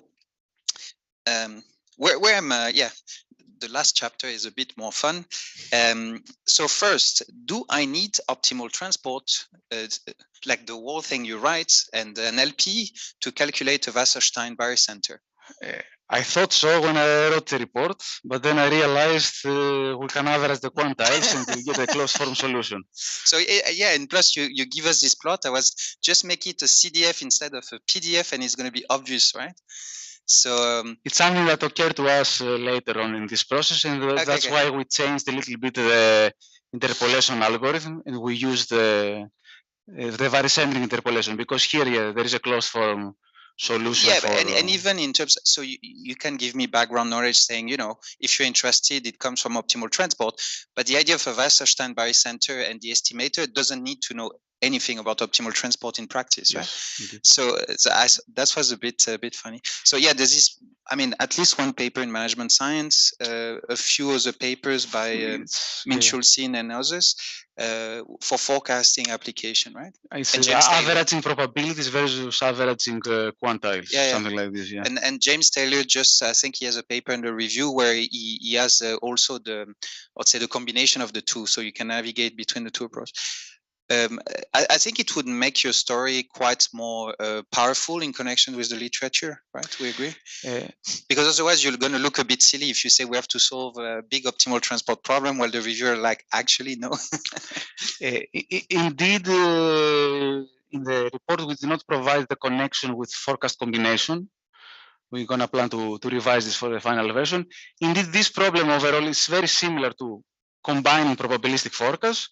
And particularly for the Wasserstein barycenter, we can actually, let's say, find it in a closed form solution. And it's actually, if our goal is to find the best point prediction, there is even a closed form solution to tune optimally the barycentric coordinates. Yeah. And I think even there's a rich strand of literature that we could use also. You could have some latent processes that just help you to see how to optimally combine the information, because here you put all your models together, right? But it's the same, maybe different models could require different type of pooling. And so you could have also like some kind of sub-regimes, right, in your population. You agree? Yes, and indeed we have actually tested this for the case where each problem has a model of varying quality. So some problems have a strong, let's say, random forest to provide the estimation of distribution. In some cases, we have a single decision tree. And there we see that the model that has the worst relative, let's say the problem with a relatively worse model actually is benefits more from data pooling. And through this, this automated, let's say, tuning process, we managed to get better outcome consistently. And in effect, is that the model, the problem with the worse model pulls more data at the end. You could even bring a fairness component to it and try to see how you have some heterogeneity, right, for each and every, because here again you put all the models together, but as you said, the performance, the impact is not the same for all the models that are there in parallel. Okay. Yes.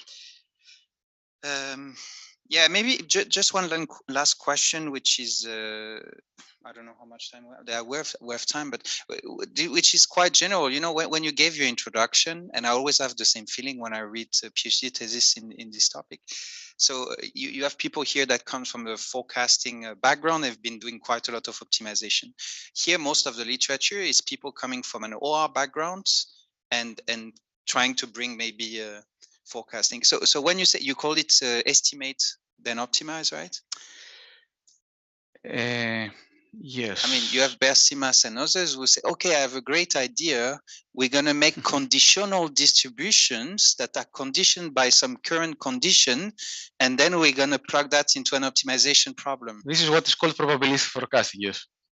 Yeah, and it's been done for 50 years. Yeah, I mean, it's great. We want to make a contribution, but we also want to, you know, reflect on what people are pushing forward. I mean, this is not new, right? Yeah, definitely it's not new. And I'm not criticizing you, Akylas. I'm just saying in terms of the literature, right? What do you think when you read this? Honest opinion, sometimes I read some works, particularly in the forecast then optimized literature, and there might be, let's say, highly complicated method for value-oriented forecasting to find some subgradients, to train the model. And at the end, I'm also considering, we could also do a simple probabilistic forecasting model and then approximate the correct solution at the end. So I would say, in comparison to other fields, in the power systems, I think we're ahead of the curve, following the methodology. On probabilistic forecasting, we utilize it more. Now, regarding the terminology, I just wanted to to highlight a bit the difference between using point predictions and using, let's say, probabilistic predictions. So this is the terminology here, yeah. It's also fine, but for instance, you know, the point I that you have, the point 1 with the predict and optimize in a deterministic framework, it's even what we teach at the bachelor level in decision making under uncertainty, you know, the flow of the averages, right? So we know already that you will have this issue. So no, it's nice to hear. Please try to think always when you look at this kind of work, like the optimal transfer for the Wasserstein Barycenter. Sometimes it looks complicated and fancy, right? But the idea is quite intuitive and has been out there for quite some time. Cool. Maybe a last remark, funny point you had in your last slide about decarbonizing. There was a lot of debate at the last ISF in the US about the actual CO2 cost of all these analytics we do, right? Ah. So maybe another, I don't know, maybe you can comment on it now. Another direction for research would be that you systematically assess the CO2 impact of your prescriptive analytics. Yeah. You mean the impact of the decisions that we get, or the about the models the themselves? computing costs? You run it on AWS or whatever, right? How much does that cost? Yeah, so it would be interesting actually to regularize for the carbon footprint of our own model. Yeah, indeed, that would be an interesting thing to consider in the future. Yeah, but the thing is that you already do that. You're trying with your trees, and you say they are shallows and everything. You try to go as light as possible. So I think it's actually going the right direction. But to be a bit more systematic and transparent about it, right, could be something cool. Would be interesting to measure it. Yeah, what is the computational cost and what is the associated carbon footprint of each method, and also in with respect to which tool we use, which programming language, etc. Yeah. Cool. Thanks a lot, Akylas. Thank you, I'm done. Thank you. Thank you, Pierre. Now the floor will go to Dr. Carlos Ruiz Bora from University of Madrid. Thank you. Thank you. Well, first of all, congratulations for you and your supervisor for such an impressive work. I like a lot the document. It is very well written, also very dense because you have worked a lot, and well, it's high level. It's been already validated by publications, so congratulations. I especially like the rigorous you are when testing numerically your models. Okay, so you perform very extensive auto sample analysis, comparing different techniques and under different settings, different problems. So that is really appreciated. I was a bit surprised when I first read that okay, you were going to work on forecasting models. There were no machine learning. There are only trees. Okay, which later I understood. Maybe you try to put your hands inside the code and make everything interpretable and so on. But that's fine. And also, I grant the amount of work it takes not only to develop the mathematical models, but also to write your own code. To everyone uses these days this black box to do machine learning, but no one really opened this box and make them modify them for their own profit. Okay, so that's also very good. Okay, and I just have a few questions. I will try to go in order for each of the chapters. So yeah, in chapter 2, okay, I was thinking in slide 21 when you present the optimal way to perform the splits. Yeah, if it would make sense. Because right now you are like given the same weight, well, not the weight because it is the sum over all the formation on each side, but maybe to consider a quadratic objective function of each of the terms. I mean, that I think that will help to penalize more extreme values within the cost functions. All right, it's a very simple idea just to make maybe the result split more stable. I mean, in terms of dispersion, maybe like a least squares approach. Okay. I don't know if you have think of that. We have not considered this, but yeah, I think it will also tie with the previous comment of the instability. Could somehow robustify also this cost function here, because if we are considering a very small number of samples, maybe the solution is unstable. Maybe we can have some distributional robustness there to robustify. Yes. Okay, good. Makes sense. Good. And in slide 24, in the formulation of the problem, I think, yes, exactly. So somehow you include the second term in order to reduce, let's say, the risk, right? The penalization on the. So, but have you thought directly to include the a C-bar, for example, or a term that quantifies actually the risk on profit? Yes, actually, we tested this with the C-bar also, although we did not include this into the report. I think the C-bar was at the end. If you went fully on the C-bar, it was very close to the expected, let's say, value. And a little bit here was the issue of how to communicate this to a stakeholder. And we believe that this is a little bit more intuitive.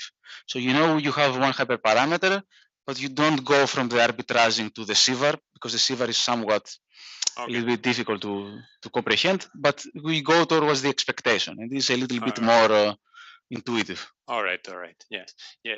I think it's in the following slide when you have the, well, it's not. Yeah, exactly. So probably you will end up having an efficient frontier if you had included exactly the C-bar, which is maybe more informative, but it's right. Yes, indeed. Here we do not actually compare with the correct efficient frontier that we train for. We compare with the C-bar because we wanted just to discuss the trading, let's say, performance. Yes. Okay, perfect. All right. So yeah, well, something I miss in the numerical comparison is to include the Bersimas and Kalus approach, just the from predicted to predicted to prescriptive analytics. So just to compare with a sample average approximation with weighted, where the weights are forecast with. The thing is that approach, in some cases, depending also the downstream problem, is just equivalent to running normally running a random forest, generating probabilistic prediction and solving the problem. So in that sense, this case here should be equivalent, let's say, to the method proposed in that work, because we have one decision tree that generates the probabilistic forecast, and then we solve the weighted sub-average approximation.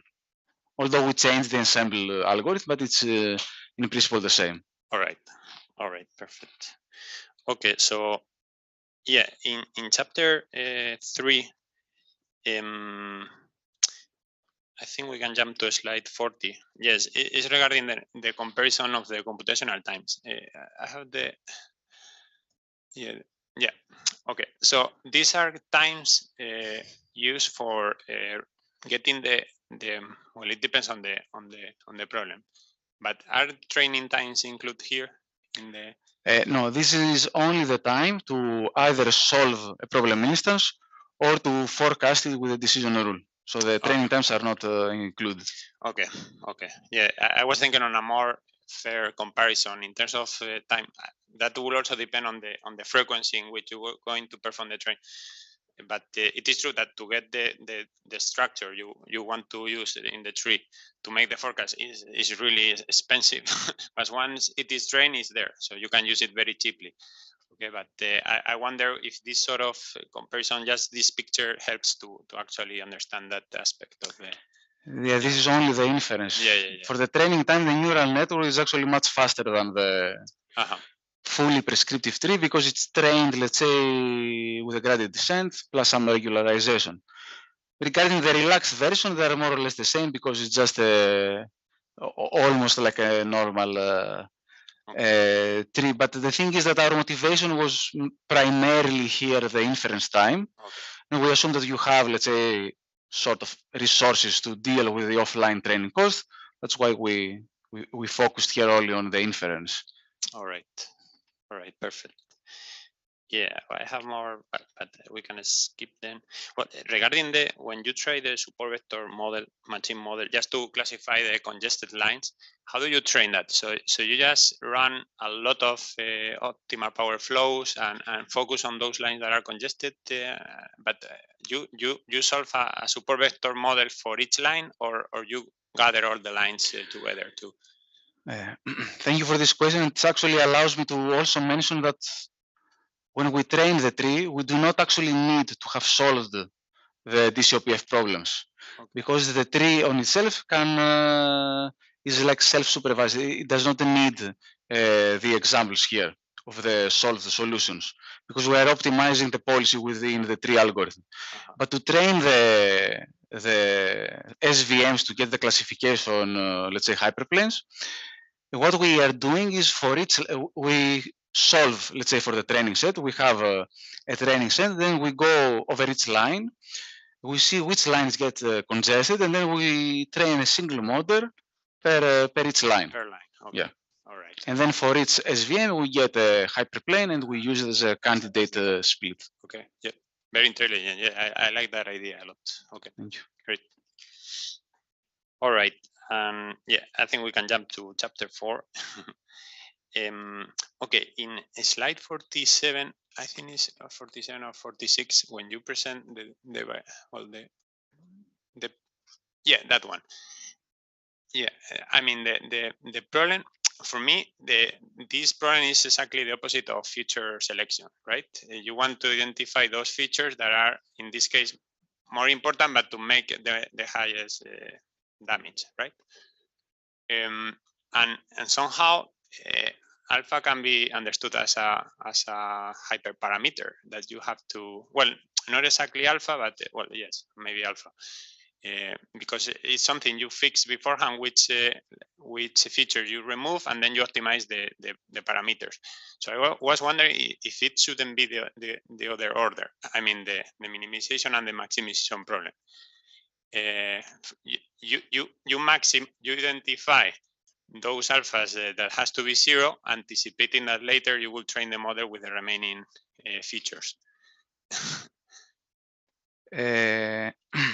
Well, first of all, to comment that indeed this is very conceptually similar to feature importance. They are not exactly the same, because feature importance, for example, might be what would happen if we remove a feature after we train the model. Here we need to do this before, so basically what the model does, finds what are the important features, and then finds similar features to somewhat evenly distribute weights among them. Okay. And yeah, gamma is the hyperparameter here, which is the budget of robustness. So now if we were to go on the opposite way, not sure how we will solve the problem, because we do not have any access here on the missing data. So we are reformulating this based on the inner max problem based on duality, and then we solve a large, let's say, minimization problem with the outer. Okay, I see. And one question: if alpha is 1 for a given feature, what the associated omega is I mean, is removed from the optimization problem, right? It does not appear, so it's free, right? It can, but that doesn't pose any problem numerically. Yeah. So basically, alpha models the feature availability. If alpha equals 1, yeah, the feature is 0. Then well, some challenges might appear in the numerical solver. So we might have like some additional constraints to avoid some very large. Some very large parameters. So there might be some numerical issues there. Yeah. Okay. Yes. Yeah, and finally, just to finish, yeah, in the last chapter, well, I share the observations of Pierre, but just to clarify things, okay, you are given a vector X of contextual features, a realization. Each local model will estimate, according to their forecasting model, the probability distribution of the model, right? and then you somehow adapt these lambdas or these weights between the global model and the local model, right? Well, the Barstein model or k-means model, whatever. All right.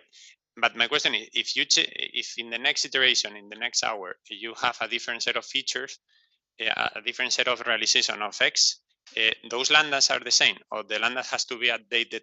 I mean, those lambdas are valid for all X, or they have to be updated optimally on each? No, these lambdas, we learn them offline, one lambda per each problem, but consider it completely decoupled between the problems. Okay. So basically, we get one feature at inference for this, for this problem. We take this feature, we run it over all the models here, take the aggregate of this model, and then we solve the problem. Okay. But for this model, we have estimated a lambda. We began by setting the lambdas at one value given the number of observations, and then we tune, let's say, a little bit with a proposed algorithm to have let's say, find the optimal trade-off with data pooling. All right, I see. Yes. Yeah. Okay. Perfect. So that's all. Thank you very much. Thank you. All right. Thank you. So now I will just give you the reading of some questions from Dr. Juan Miguel Morales from University of Malaga. So according to my understanding, some questions are partially answered, but I will just give you the complete list of questions, 2 for the 3, 4, and 5 chapter. So the first question is about your manuscript. Please justify further why the equality constraint 3.1b is relaxed in 3.5b. Yes, this is the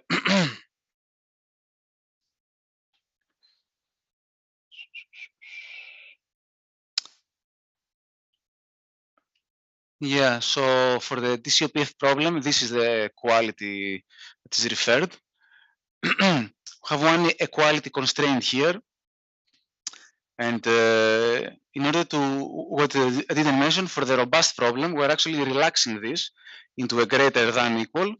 And then we're optimizing, let's say, to ensure that the generation would always be more than the load. And this, in effect, can be relaxed because the dual variable here is the marginal cost of the slack variable. And in effect, by performing a sensitivity analysis, we see that by increasing this, let's say, equality, we'll always get a higher cost. So by relaxing it, it will always be tight at optimality. So this is what we showed, yeah. So this is always tight at optimality.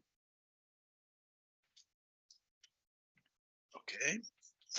The second question about the third chapter is, could you please elaborate on the pros and cons of your data-driven approach versus parametric linear programming?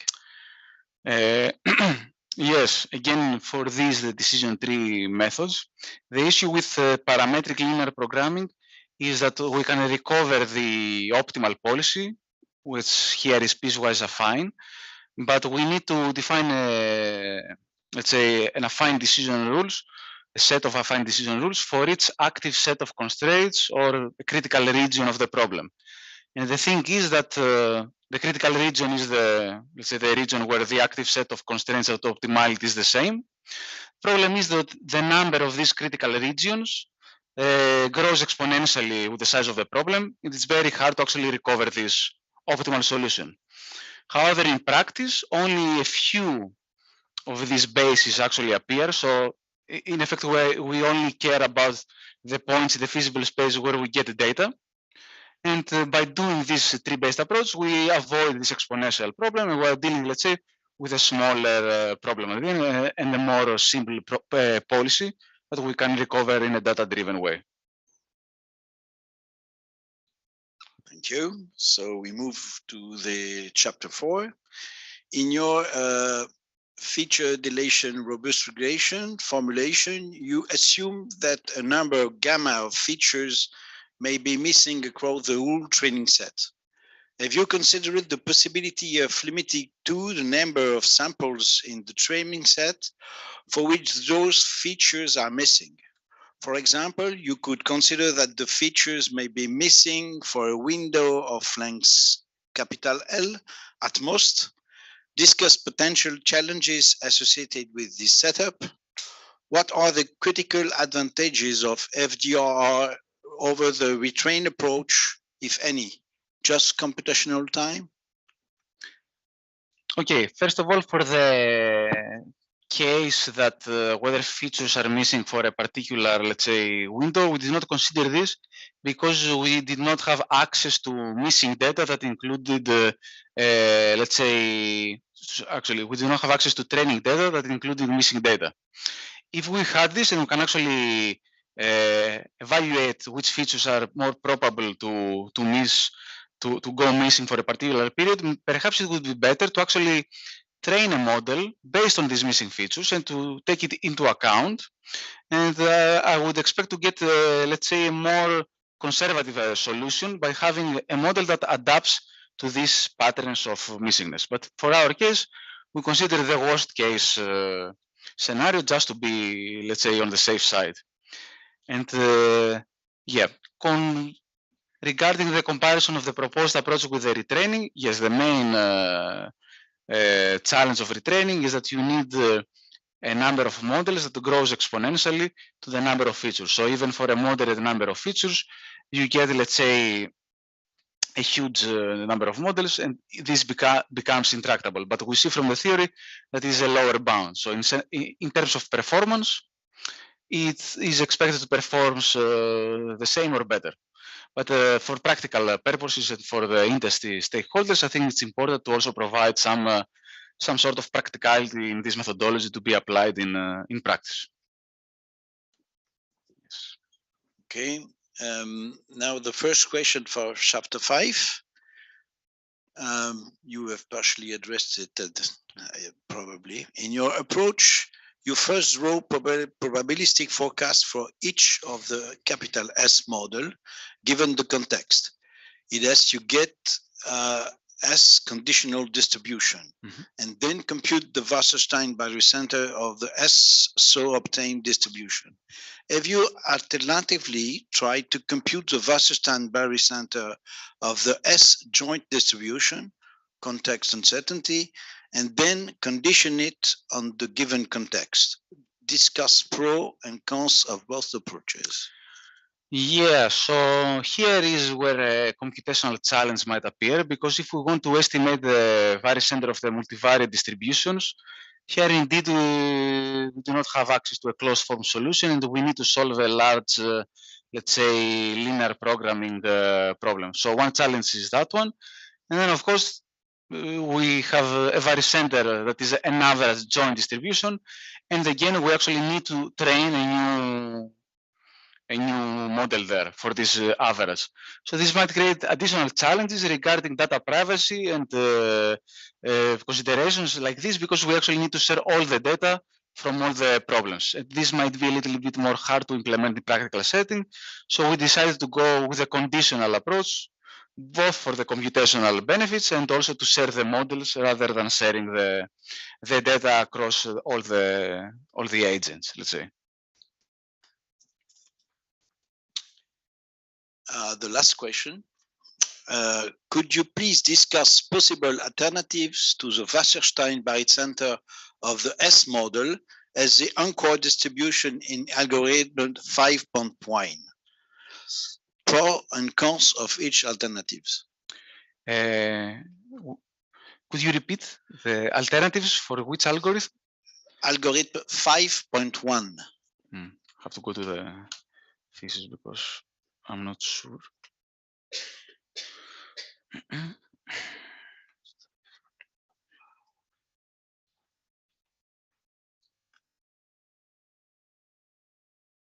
.1.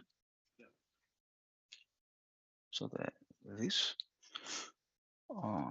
Algorithm 5. It's not a formula. Okay.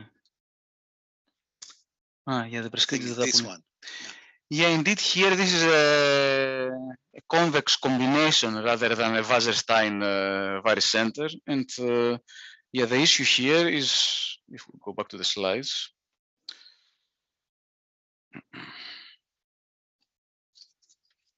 So in effect, here we showcase how to get the average distribution using the Wasserstein varicenter. And for two normal distributions, the average here is a new normal distribution whose mean is the average of the two means and whose standard deviation is the average of the two standard deviations. Alternatively, we could actually find the Euclidean varicenter, the L2 varicenter, for example, and this will lead to basically two bumps here. So we'd have, let's say, a new distribution that will be a bit lower here and a bit lower here, and it will be the average per each location.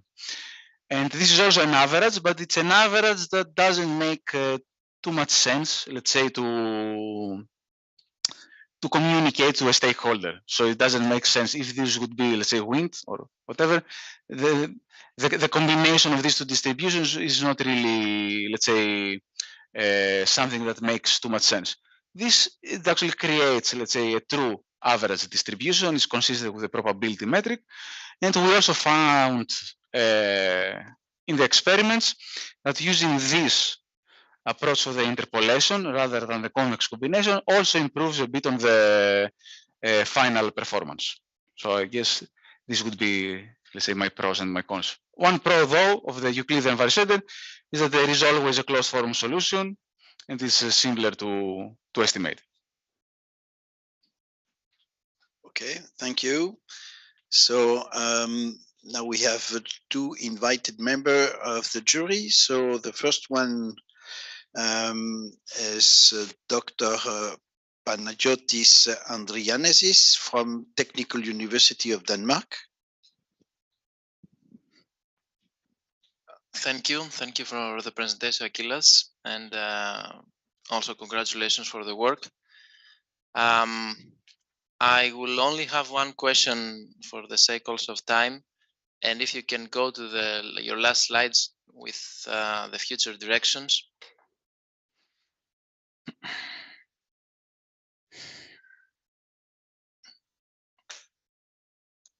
Okay, so if you are to pick one direction that you would like to do in the coming years, which one would you pick?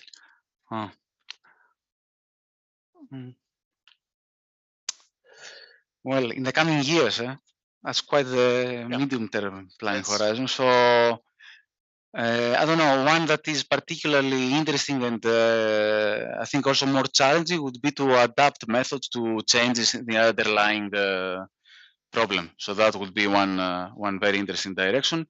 And also to robustify forecasting, to extend the feature, the resilient forecasting to when we are forecasting solutions to constrained problems.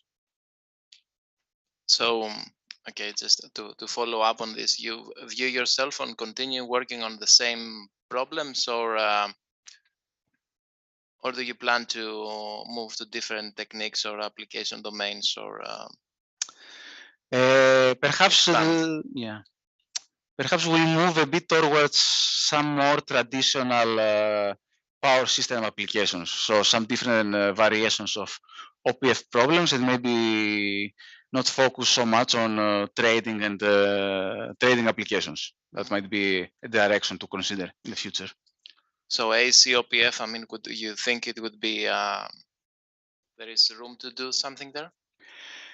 Definitely there is a lot of interest in using machine learning for the ACOPF problem. I'm not going to say that one of the methods we have here could be out of the box applied to this problem, but definitely we can leverage, let's say, ideas from this work and to apply it to that particular problem that is of great interest. Yes.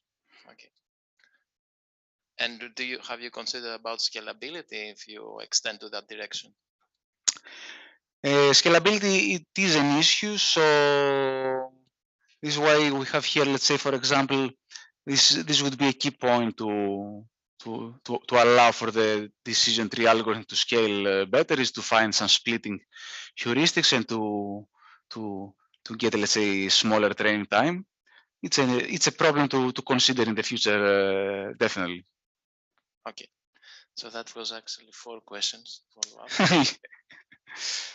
Thank you, congratulations, and yeah, I'll pass to. Thank you.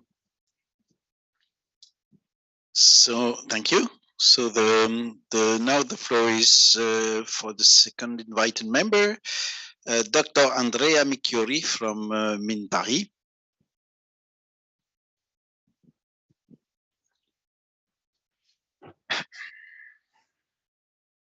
Don't know. Let's go back, for example, to page 42.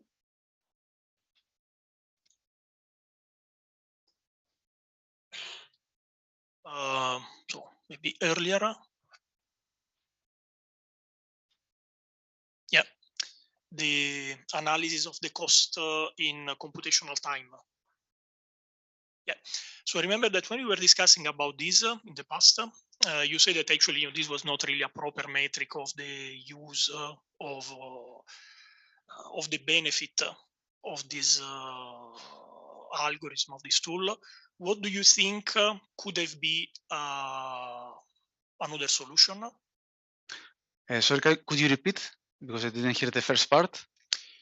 I said that, when you were discussing at the beginning, you said that at the end, it was actually very difficult to quantify the cost of training or running an algorithm. So we were discussing of different things, computational time, resource occupied, etc. So I see that here you arrived to write the computational time. What could have been some other solution? What's difficult to quantify maybe is the training time for the proposed approach, because it takes a lot of time to training because we are repeatedly solving DCOPF problems. But for the inference, I would say we can actually find the worst case scenario and we can bound, let's say, the CPU time to get a solution, because we have, let's say, a fixed number of matrix vector iterations. And also for the linear programming problems, there are results from the operation research community on like what is the worst case complexity of the algorithms here. So an alternative to which exactly? Because it was not clear. You mean instead of having the mean CPU time, what else could we? Yeah, it would be interesting to see the worst case. Let's say, so the upper bound would be something interesting to quantify here. Yeah. Okay.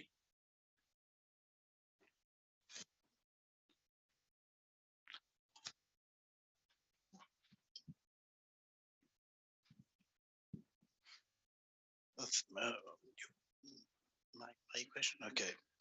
So even if I'm president, I can just a small question. It's much more just a question which is something related to the classical decision tree framework. In the book of Pyman and in many statistical implementation, there is some clever mechanism to deal with missing values in prediction case, which is quite interesting, using the surrogate splits. So what is you didn't mention this in the talk, and also in the manuscript. Have some ideas about this point? Yeah, we did not consider this, and actually to say that if we had access to if we had a training dataset with missing data, we would also add a new feature that it's a binary variable and let's say encodes whether a feature is missing or not, and directly train our model with missing data and then having it to work naively. Indeed, yeah, we did not consider this surrogate ways to deal with missing data. But since we wanted to deal with the worst case scenario here. This is why we took the, let's say, the robust optimization approach.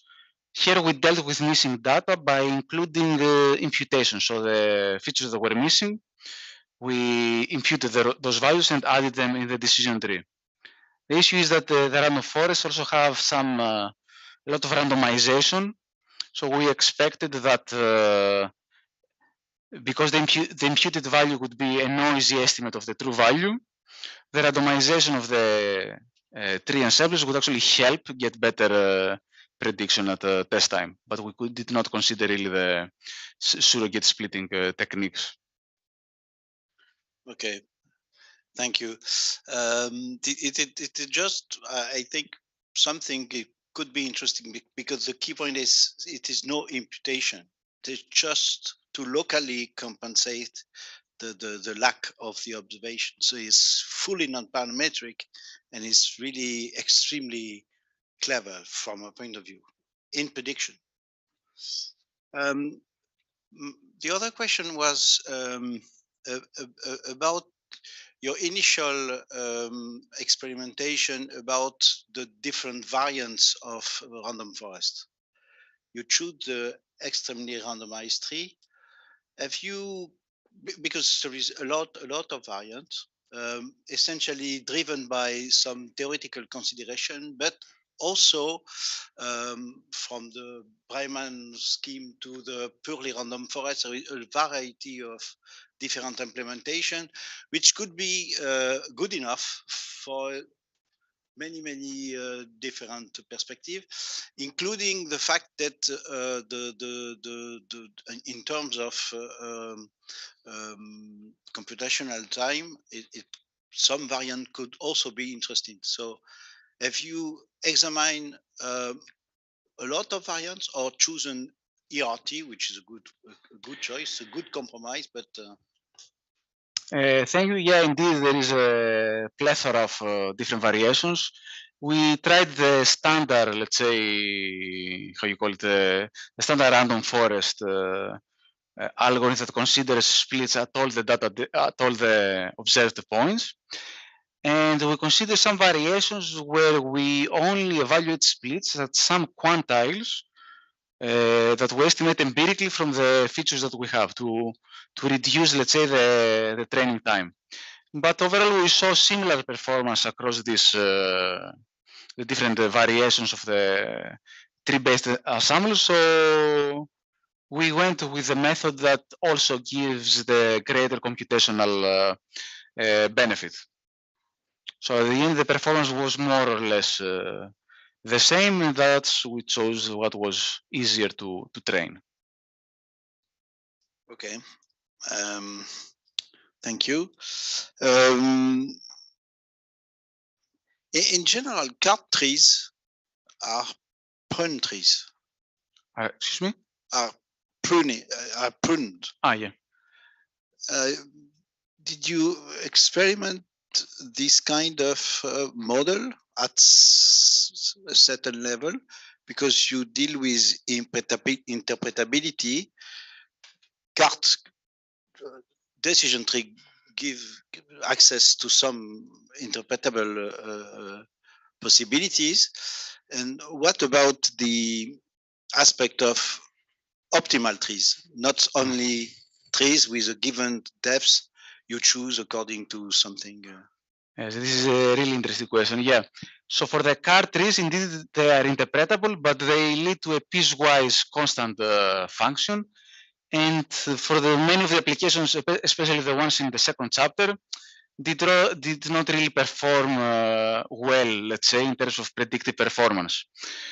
For the single prescriptive tree, so in the second chapter, we did not consider pruning because we already set very shallow tree depth levels.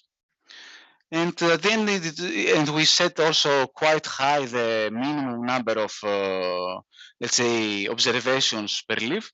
So at the end, we did not actually consider any pruning because we did not grow the tree quite large to begin with.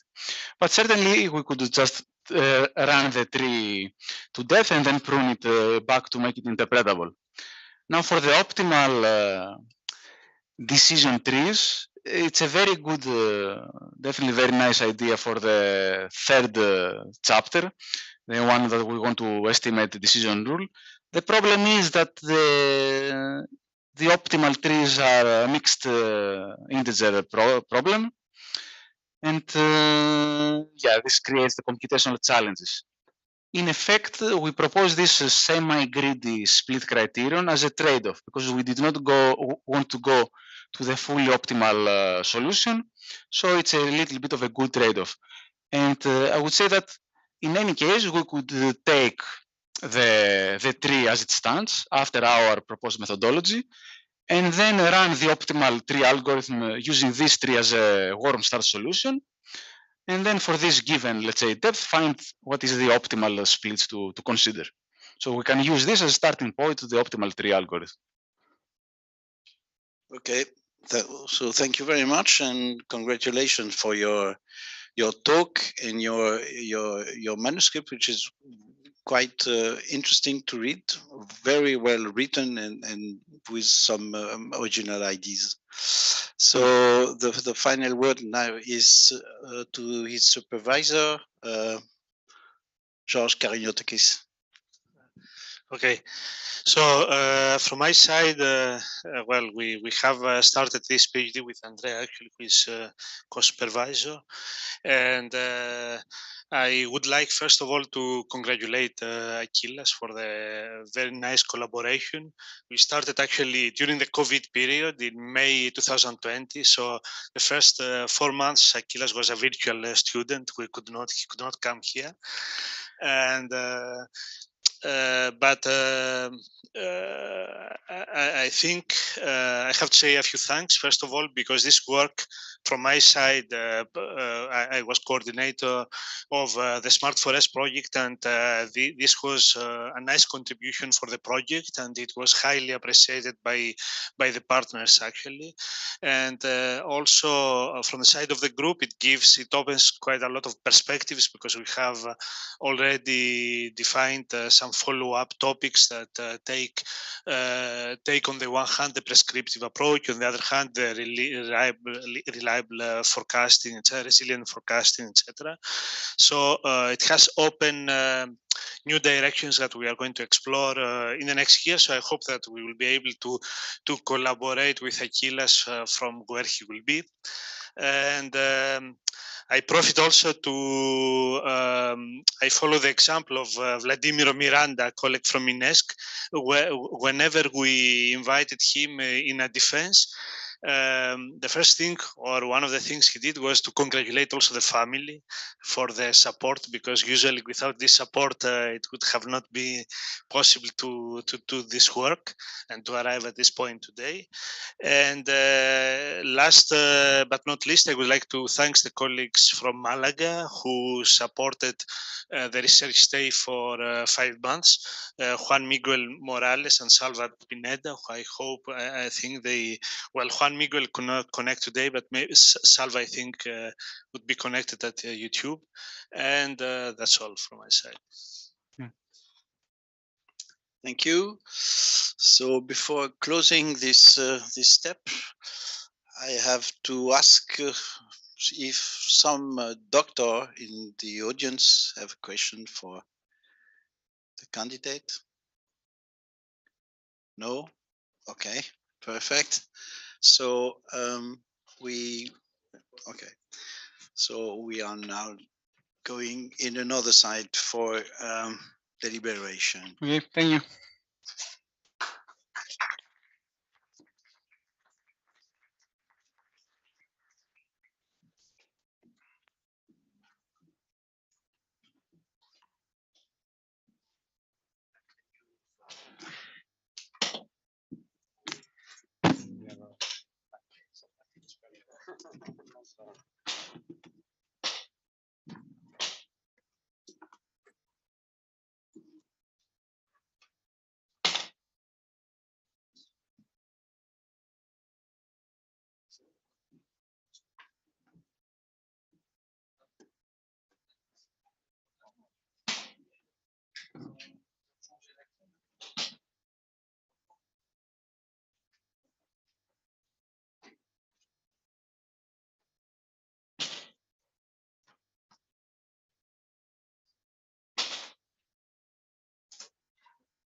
go upstairs maybe to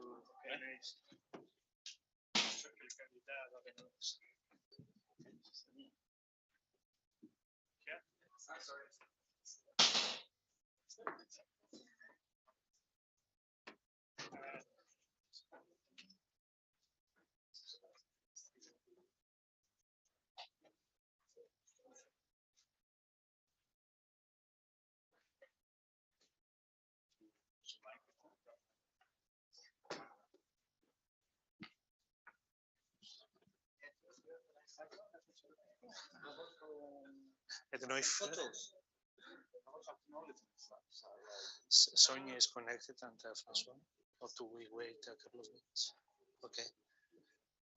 So, Sonia, hello. Yeah, you can switch on your camera. Thanks.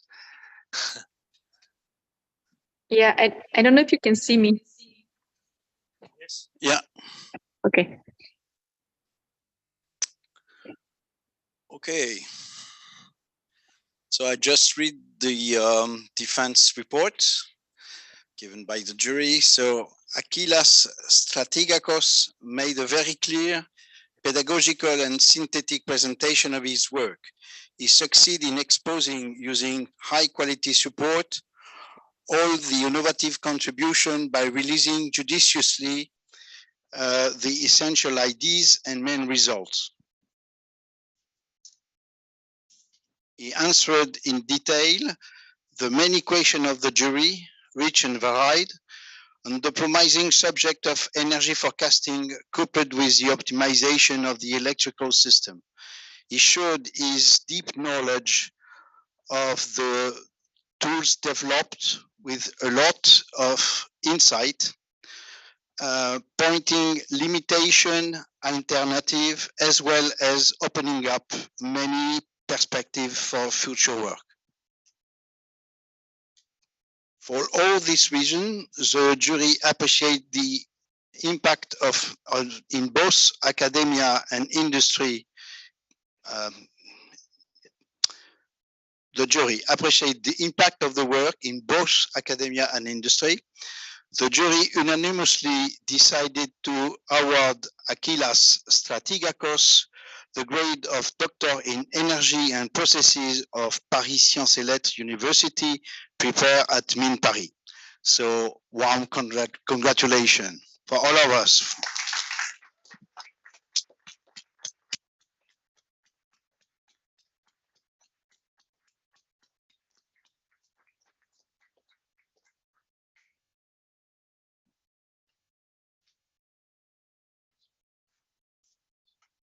So Have a micro or use this one? Okay, now we'll read the oath.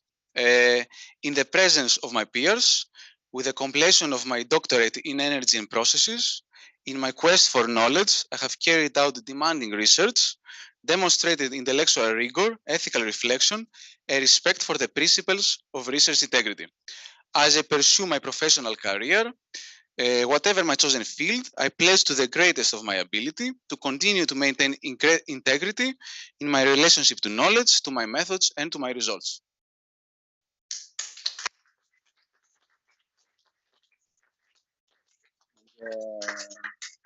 The acknowledgement. Yeah, okay. So I would like to take this opportunity to say a few words for all of you here today. First of all, thank you all for being here today and those connected online. I have prepared some slides in PowerPoint to the great, let's say, joy of George, not in LaTeX. And yeah, so it has been, let's say, oops, no spoiler. A long and arduous journey, and the fact that it coincided with the COVID-19 pandemic made it a little bit more difficult. It involved periods of isolation and stress, but I hope we managed to do a good job and to make some nice contribution. So to thank some people, first and foremost to thank my advisors, George and Andrea, for trusting me to carry out this research and for allowing me to pursue my own interests within this this project, sometimes to the detriment of the common planning that we had. Especially George, thank you for being such a great mentor and a good friend. Then I would like to extend my gratitude to the members of the jury, to the three rapporteurs, Professor Pinson, Professor Vehenkel, and Professor Valle, for their constructive feedback, for taking the time to read the manuscript and provide the assessment report, and for all the engaging discussion we had here today. Then I would like to thank the rest of the members of the jury, Professor Poggi, Professor Ruiz, Professor Wogren, and Professor Morales, for all the, again, for taking the time to read the thesis and to participating here today in these engaging discussions. And I hope that this presentation here today is a starting point to develop some future collaborations. Then I would like to thank some of the major collaborators of the work that were presented here today. First, Panagiotis, who really tortured me while we were writing the paper on resilient forecasting, but it was a rewarding experience and one that helped me, let's say, grow as a researcher. Simon, with whom we have collaborated in many works and in the prescriptive trees paper, and also for sharing his let's say, experience as a research graduate when I arrived here and helping me adapt. Also Dennis for all the engaging discussions. Many thanks to Juanmi Morales and Salva Pineda, with whom we are collaborating in the 2 of the 4 parts presented here today, and we have an extensive collaboration in the latter part of the thesis, and also for let's say, hosting me twice this year in Malaga and making my stay there very pleasant. And now I want to extend my gratitude to the members of the group here and the colleagues from the center. Have prepared a few slides for you. This was a bit presumptuous, but yes, let's assume it went well, the defense. And yeah, I'm not going to go one by name, but thank you all of you here over the years. We developed nice friendships and shared some nice moments and also developed nice collaboration. I know that the COVID pandemic actually hindered a little bit the time we spent together. We did not have the opportunity to spend as much time as possible, but thanks to all the center, to the colleagues here in the center and past and current members of the group. Also to extend my gratitude to the group to the members of the OASIS group in Malaga that made my stay there extremely pleasant and helped me shape the latter part of the thesis. Also, I have some to thank my friends and family, some friends I made here in France that fellow PhD students that are here in the auditorium, some of them, while they should be at their home writing their thesis. But good luck with your ongoing defense. And yeah, my friends from Greece that were supportive over the years, and of course my family, my father, my mother, my extended family for their love and support over the years. I would not be able to complete this PhD thesis, as George pointed out earlier, without their support. To thank also the main workhorse of the PhD, particularly caffeine and anxiety. This is definitely the 2 main components. And for the next step, as we gaze into the future, for the medium-term horizon, I will be joining Imperial College in London. But before this, we're gonna go, let's say, in the short term to have some apero in the common room, and then some vacations, but also some revisions, unfortunately. But yeah, that's all. Happy summer.